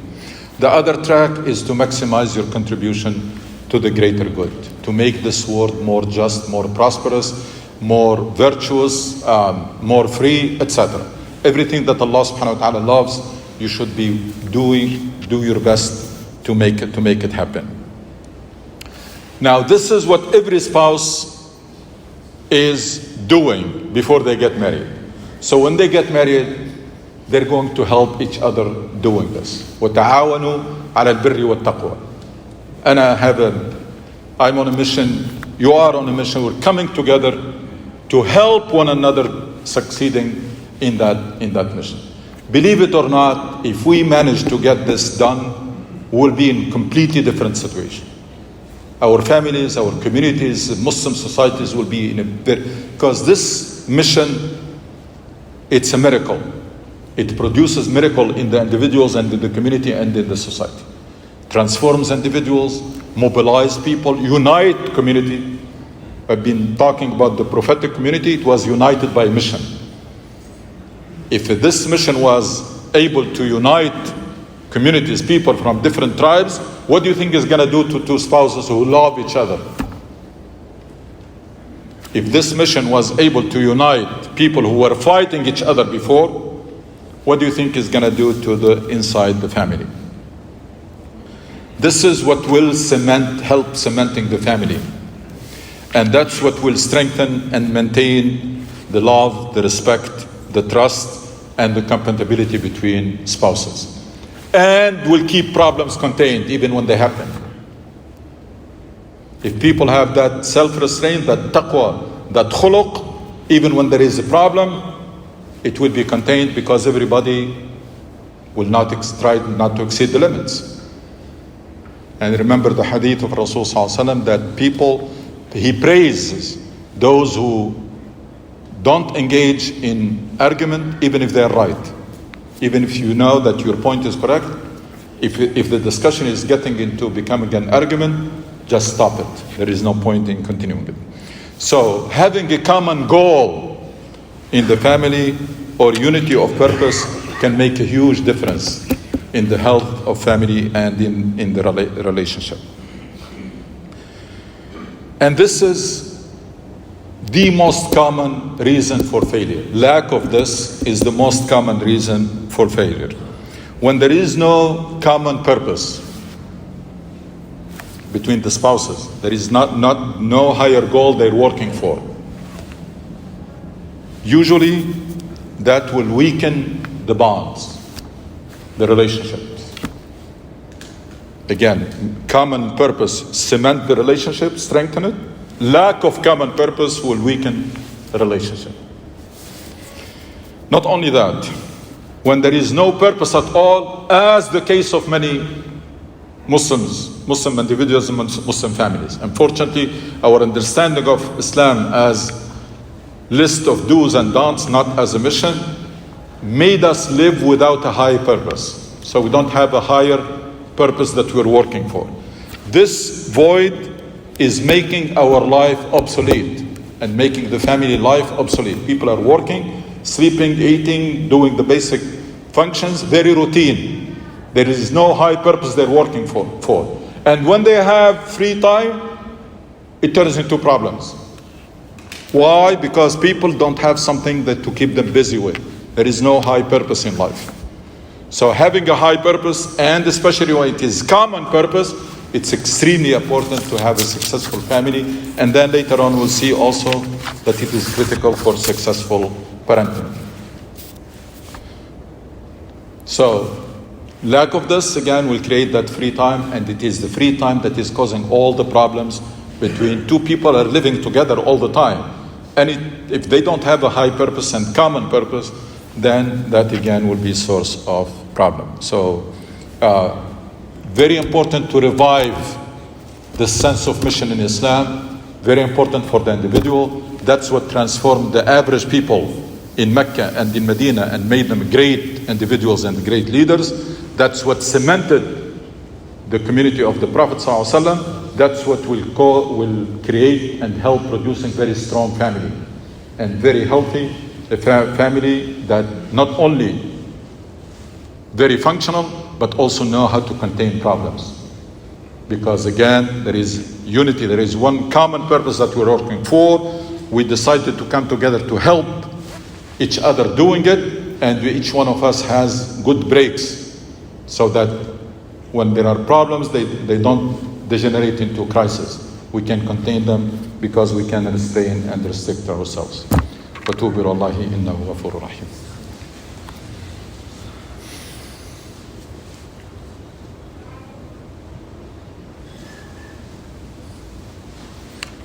إن الحمد لله نحمده ونستعينه ونستغفره ونستهديه ونتوب إليه. نعوذ بالله من شرور أنفسنا ومن سيئات أعمالنا. من يهدي الله فهو المهتد ومن يضلل فلن تجد له وليا مرشدا.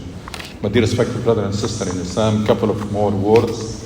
One is that when people get married, you need to remember that you accepted your spouse as a package.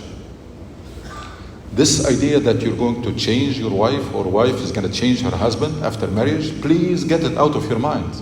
It never happened and never will. And I have seen a lot of problems in families. It's because one of them is trying to change the other. They have a profile and they want to transform the spouse to that profile. It's not going to fit. They say that the personality is completed at very early age. So after marriage, only minor adjustments are possible. But to transform an individual, forget it. It's a losing battle. Please stop it. Don't try it. You accepted that person as a package. You have seen some deficiencies and you accepted them. And none of us is perfect. And the ideal situation, continuing with the ideal situation, is for each one of us to know your strength and capitalize on them, and know your weaknesses and try to work on them. Try to work on your weaknesses. But this argument, this idea of trying to change someone, should really get rid of it. The other thing that we should get rid of it is this blame game. When two people get married, they should commit themselves to make it work, to make it successful. If it succeeded, it's because of both of you. If it fails, it's because of both of you. This point of trying to spend all your energy to prove that it's not your fault, it's the other side's fault, it's useless. And spend your energy to make it work, rather than spending energy to prove that it's not your fault. It failed, but it's not your fault. So what good this is going to do? First of all, failure should not be an option. That you start an enterprise and you're going to make it work. Because when you get married, you decided to accept the fact that your happiness and success from now on, is going to depend on the happiness and success of your spouse. And the smartest people know that the shortest way to be happy in life is to make your spouse happy. Forget about this idea of independence. I can do it. Nowadays, it used to be only husbands who think that they don't need anybody because they have salary and job. Nowadays, it's both ways. Each one, they have that illusion that I can do without you. And I have my job and I have my career and I have my income, so this should not be the case. Dependence it's not bad. You should not be ashamed of being dependent. Yes, we are dependent. Marriage means your happiness and success, now it's dependent. And in a healthy relationship, weakness is not something that you should be ashamed of, whether a husband or wife. In a healthy environment, dependence and weakness, it's not something that you should be ashamed of, because that's what it is meant. It is meant to be very close, intimate, open relationship. Allah subhanahu wa ta'ala says, وَقَدْ أَفْضَى بَعْضُكُمْ إِلَى بَعْضٍ. It was meant to be like this. So don't try to make it to play the role of being strong or being independent or being that's not gonna, or try to be perfect or prove that you are perfect. Inshallah, we'll continue again between these two main topics of spousal relationship and parenting and family issues. ربنا آتنا في الدنيا حسنة وفي الآخرة حسنة وقنا عذاب النار. اللهم اشف مرضانا وارحم موتانا وتوفنا وانت راض عنا واختم بالصالحات أعمالنا واجعل خير أعمالنا خواتمها وخير أيامنا يوم نلقاك ومتعنا اللهم بالنظر إلى وجهك الكريم. ربنا ارحم والدينا كما ربونا صغارا وارحم موتانا وجميع موتى المسلمين. لا إله إلا أنت سبحانك إنا كنا من الظالمين. صل اللهم على سيدنا محمد وأقم الصلاة. الحمد لله رب العالمين. الحمد لله رب السماوات ورب الأرض رب العالمين. وله الكبرياء في السماوات والأرض وهو العزيز الحكيم. الحمد لله الذي بنعمته تتم الصالحات. ربنا لك الحمد حتى ترضى ولك الحمد إذا رضيت ولك الحمد بعد الرضا. وصل اللهم وسلم وبارك على سيد الأولين والآخرين محمد وعلى آله وصحبه أجمعين ومن تبعهم بإحسان إلى يوم الدين. أشهد أن لا إله إلا الله وحده لا شريك له الملك الحق المبين. أشهد أن محمدا عبده ورسوله وصفيه من خلقه وخليله وأمينه على وحيه. يا أيها الذين آمنوا اتقوا الله حق تقاته ولا تموتن إلا وأنتم مسلمون. يا أيها الذين آمنوا اتقوا الله ولتنظر نفس ما قدمت لغد واتقوا الله إن الله خبير بما تعملون. My dear respected brother and sister in Islam, all praise and glory and thanks are due to Allah subhanahu wa ta'ala. We owe Allah subhanahu wa ta'ala everything we have, and we are completely dependent on Allah subhanahu wa ta'ala for all our needs. And in the verses we come on this blessed day of Jumu'ah to renew inshallah our commitment to Allah subhanahu wa ta'ala and our pledge to do whatever we can and whatever it takes to make sure inshallah that we're going to be among the winners on the day of judgment and those who are successful, and to qualify for His help and guidance and forgiveness and protection. We just had the birthday of Rasul sallallahu alaihi wasallam, Dhikr al-Mawlid al-Nabawi al-Sharif,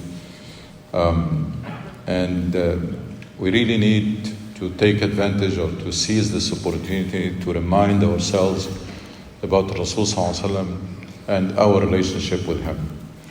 Rasul sallallahu alaihi wasallam was sent as Allah subhanahu wa ta'ala says, as a role model, meaning to show us the way, and as a mercy to humanity.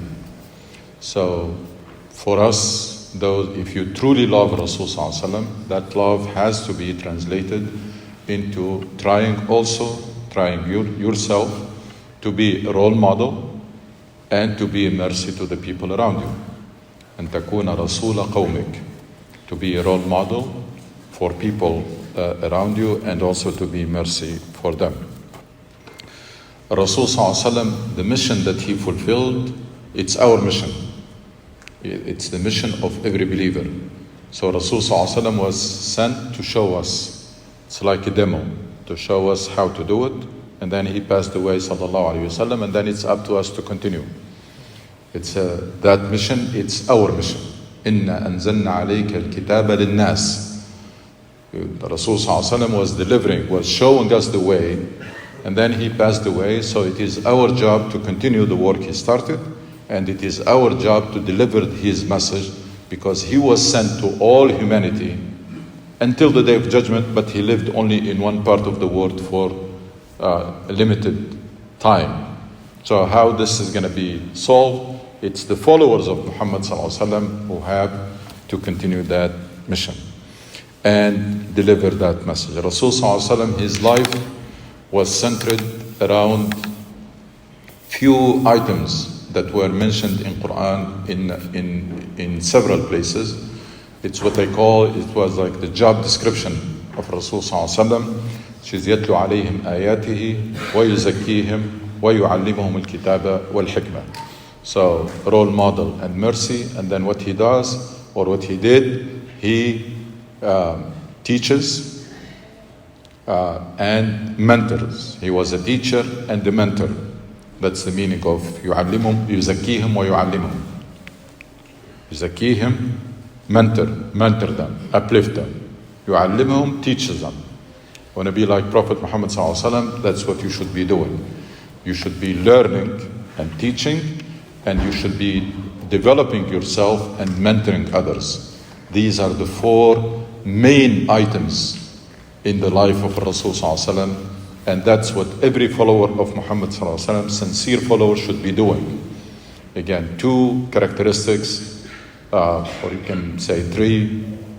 He was a role model, he was a mercy, and 4, and he had perfect manners. Allah subhanahu wa ta'ala says, وَإِنَّكَ لَعَلَى خُلُقٍ عَظِيمٍ.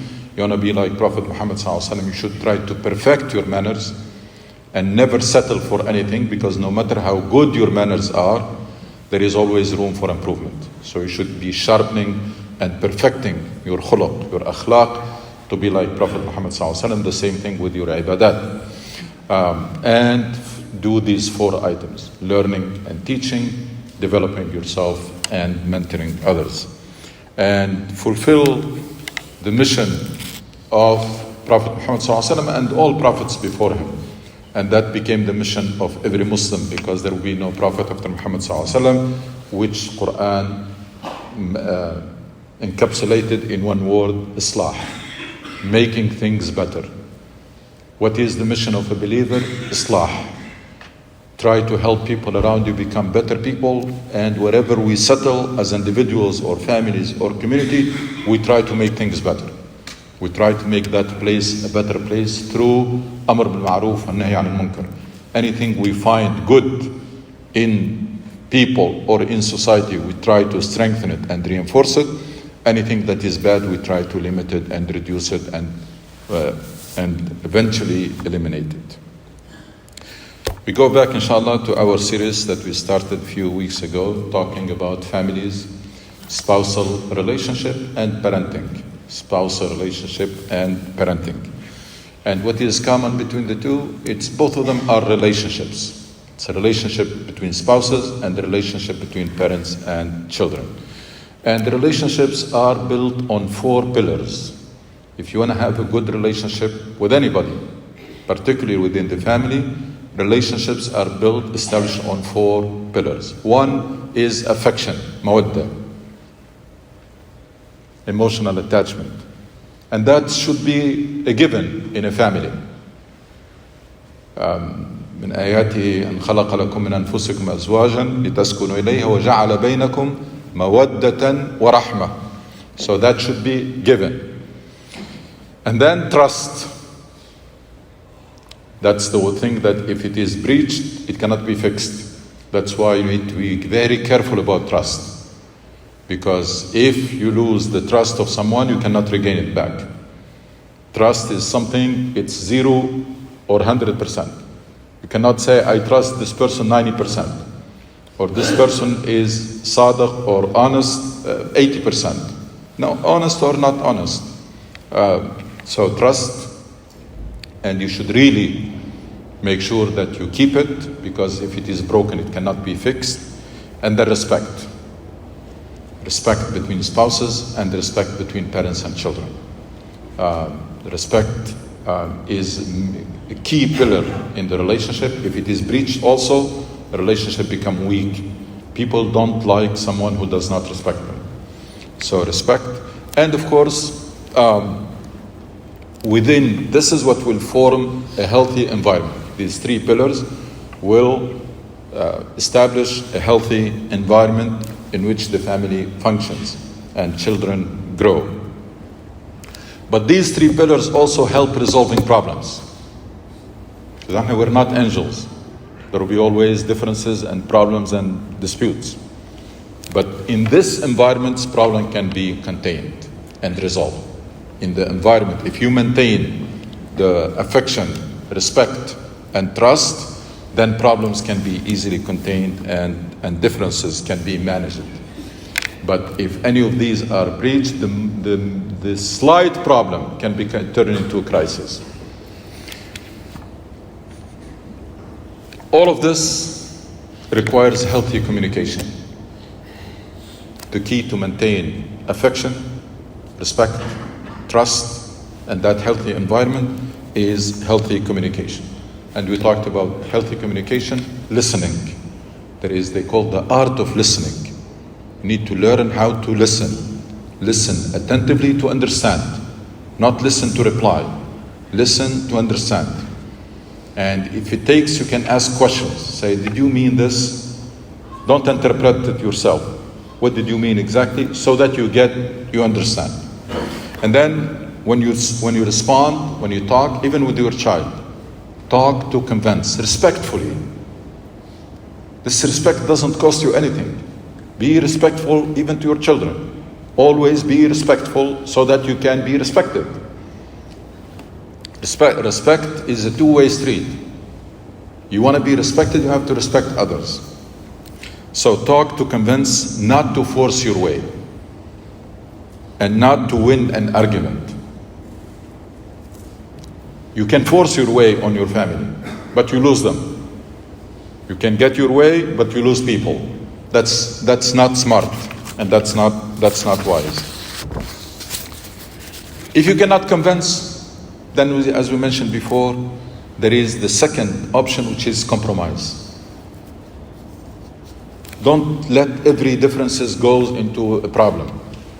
No agreement, there is a compromise. And all of this is about issues that requires an action or decision. Because if the subject does not require a decision or action, everybody can keep their opinion. That's what they called agree to disagree.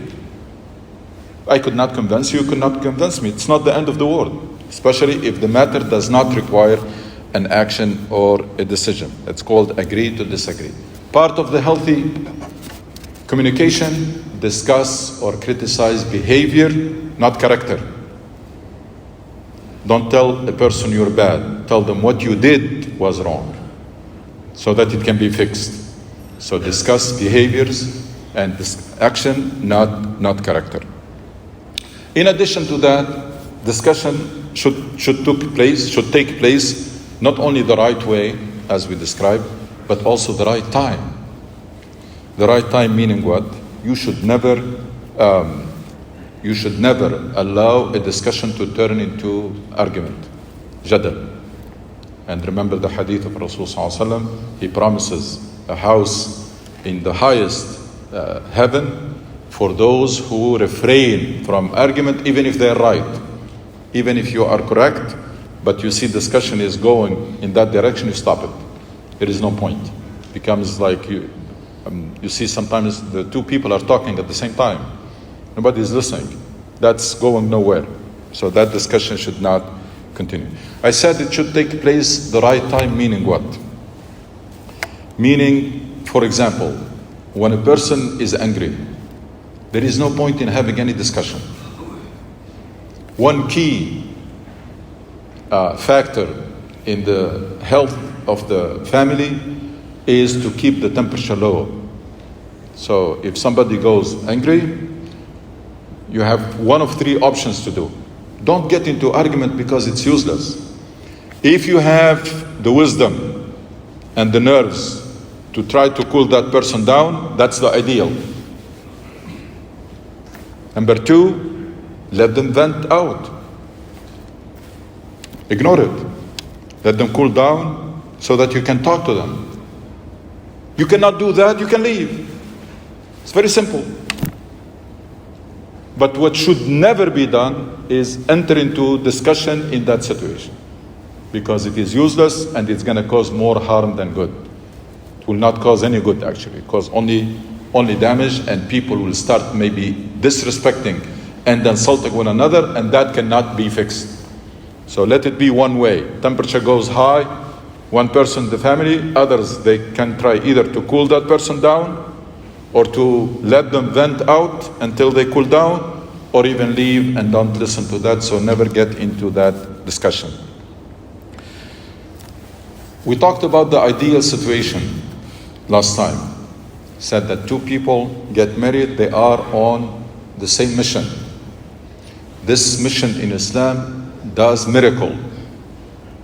This mission in Islam is made the people from Aus and Khazraj love one another, who were fighting each other forever. They become true brothers, more than even blood brothers. This mission, which is unity of purpose, don't you think it can do this? It should do the same thing for the family? It does.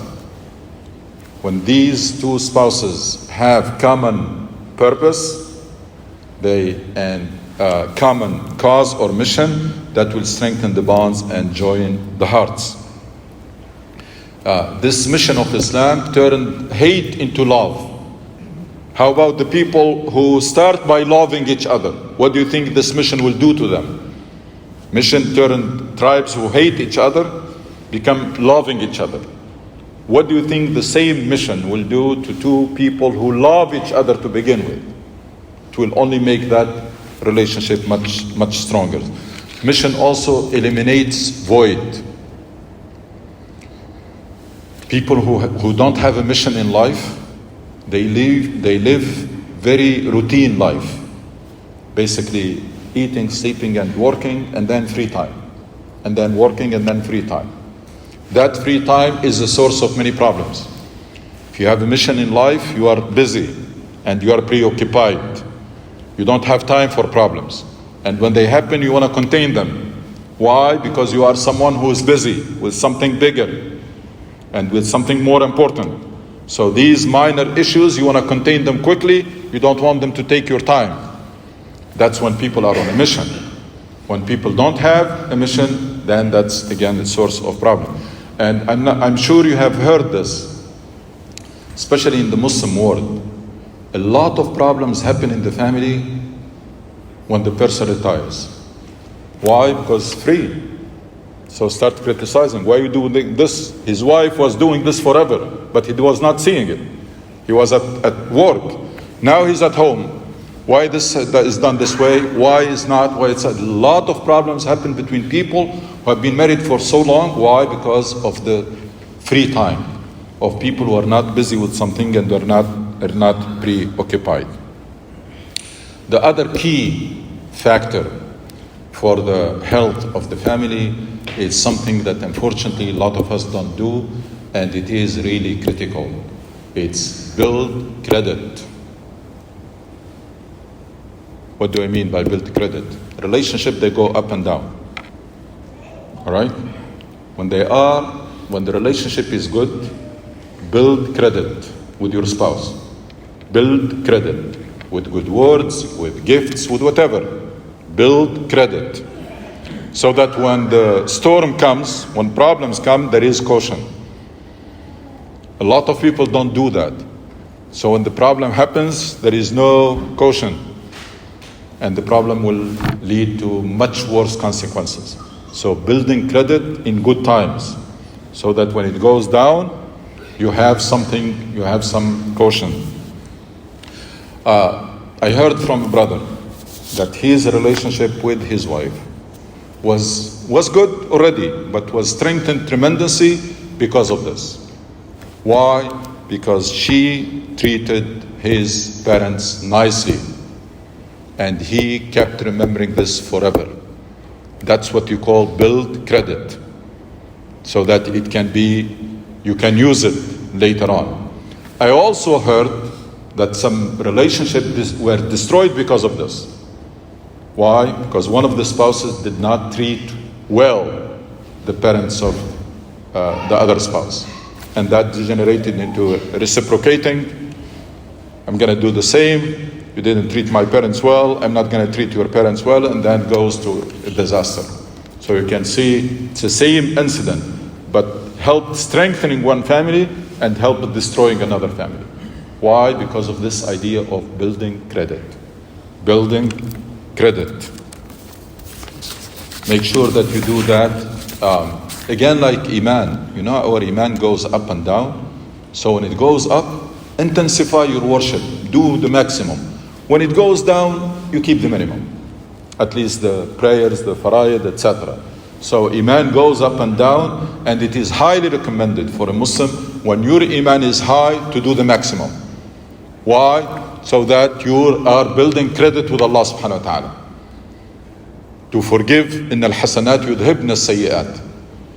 So that Allah will forgive your shortcoming when your iman goes low and your motivation is not as strong. Love between spouses and between parents and children should be unconditional. It's not like you love your child if he does this and then you don't. And believe it or not, I heard this many times. I had a hard time. In every case I get involved in, I have a hard time convincing the child that your parents love you. They say, no, they hate me. And I know, talking to the parents, they loved him so much. They loved that child so much, but they could not express it well. It did not communicate. So make sure that there is big difference between you don't like what your child does. That's your right. And you should try to correct it, but that does not interfere with love. Love, but not spoiling. Because unfortunately some people, they go either from one extreme to the other. Either conditional love to the point that their children, they think they don't like them, they hate them, or spoiling them, giving them whatever they like, and never teach them discipline or responsibility or anything.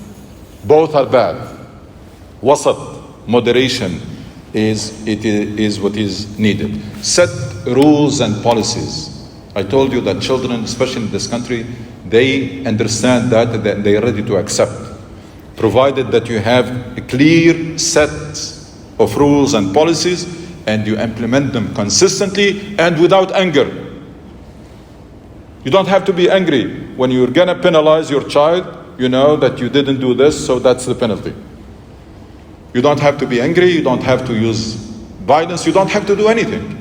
I always use two examples that I think they can help us doing this and practicing this with our children. Policeman will pull you over and will give you a ticket, but does not insult you. Hi, sir, so very respectful. But at the end of the day, he's going to give you a ticket.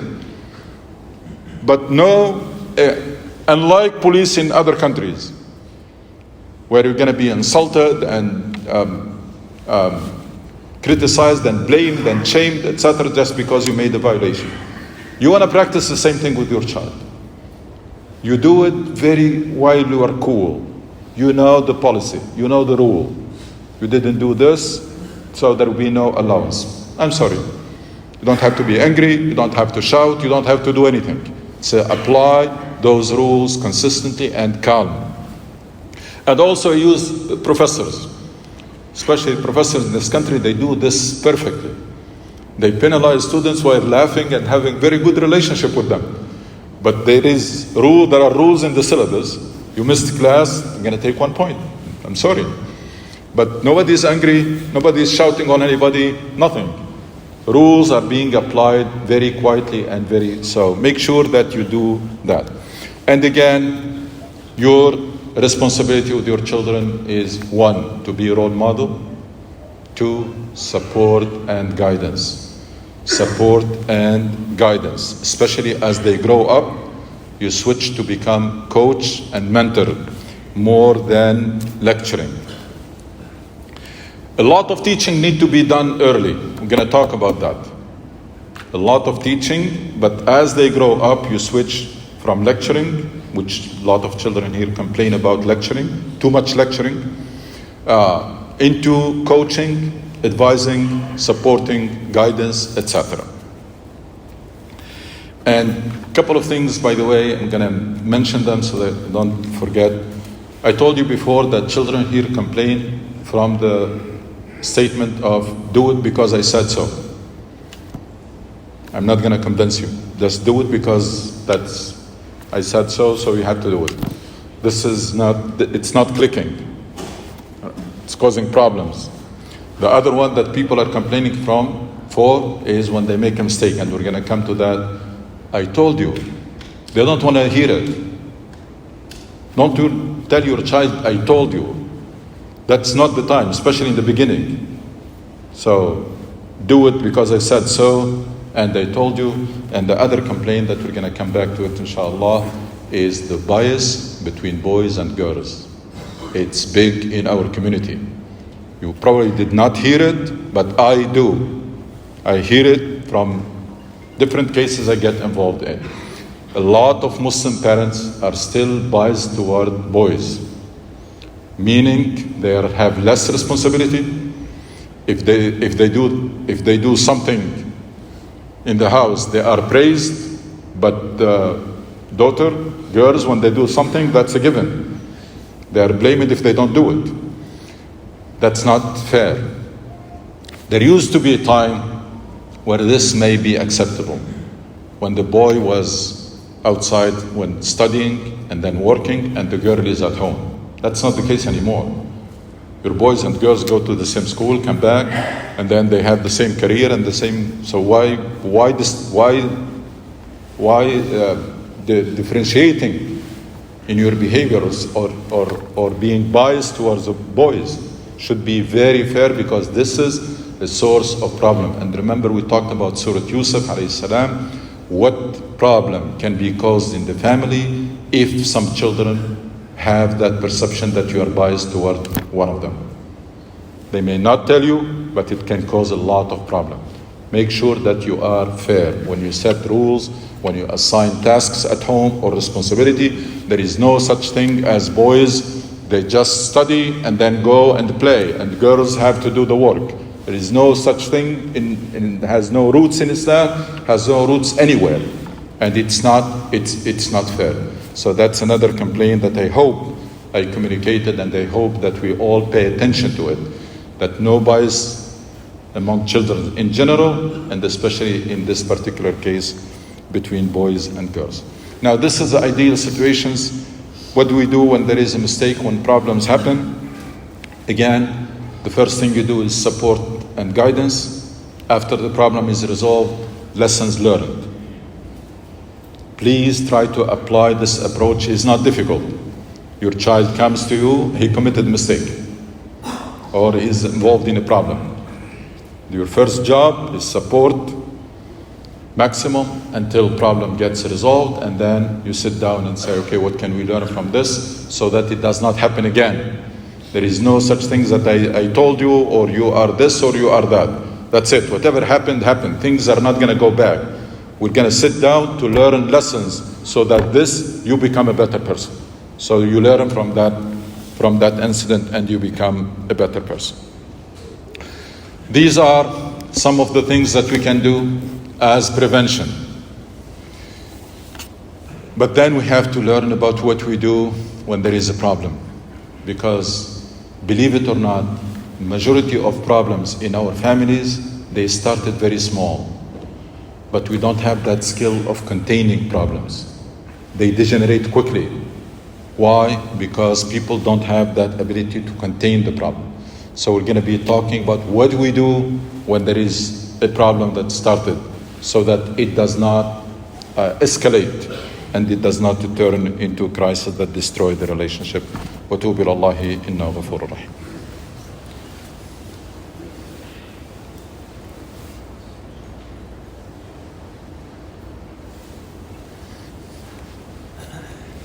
الحمد لله نحمده ونستعينه ونستغفره ونستهديه ونتوب إليه. نعوذ بالله من شرور أنفسنا ومن سيئات أعمالنا. من يهدي الله فهو المهتد ومن يضلل فلن تجد له وليا مرشدا. My dear respected brother and sister in Islam, few tips that we can follow when problem starts is one of the main tip that we can use to contain problems is to leave room for people to repent. Don't corner the person. Leave them room to come back, to repent. This is a skill that many of us do not practice, and we need to learn it. Your child made mistake, big mistake. Keep your expectations from him high. Don't get into shaming and blaming, and leave a room for them to come back. Your attitude should be that you know better, or you are better than this. And that's teaching of the Quran. Quran says, وَلَوْلَا إِذْ سَمِعْتُمُوهُ ظَنَّ الْمُؤْمِنُونَ وَالْمُؤْمِنَاتُ بِأَنفُسِهِمْ خَيْرًا وَقَالُوا هَذَا إِفْكٌ مُبِينٌ. Somebody comes to you with the bad news about other, your first response to say, no, you're wrong, we are better than this. That should be your attitude with your child. That's a mistake. I know it wasn't. Train yourself to be using this terminology, either between spouses. I know you didn't mean it. That's leaving room for people to come back. I know that you did not mean this. I know that this is a mistake. That's not you. You are better than this, and you know better. And I'm sure that you're going to bounce back from this mistake and you learn your lessons. That encourages people to come back. If you get into shaming and blaming, تأخذوا العزة بالإثم. You will encourage them to do more. Because when the child reach a point, even or the spouse, reach a point that it's hopeless, okay, I'm hopeless anyway. Or I'm a failure.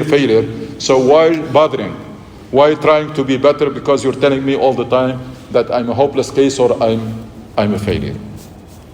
ربنا اتنا في الدنيا حسنة وفي الآخرة حسنة وقنا عذاب النار. اللهم اشف مرضانا وارحم موتانا وتوفنا وانت راض عنا واختم بالصالحات أعمالنا واجعل خير أعمالنا خواتمها وخير أيامنا يوم نلقاك ومتعنا اللهم بالنظر لوجهك الكريم. ربنا ارحم والدينا كما ربونا صغارا وارحم موتانا وجميع موتى المسلمين. لا إله إلا أنت سبحانك إنا كنا من الظالمين. صل اللهم على سيدنا محمد وأقم الصلاة.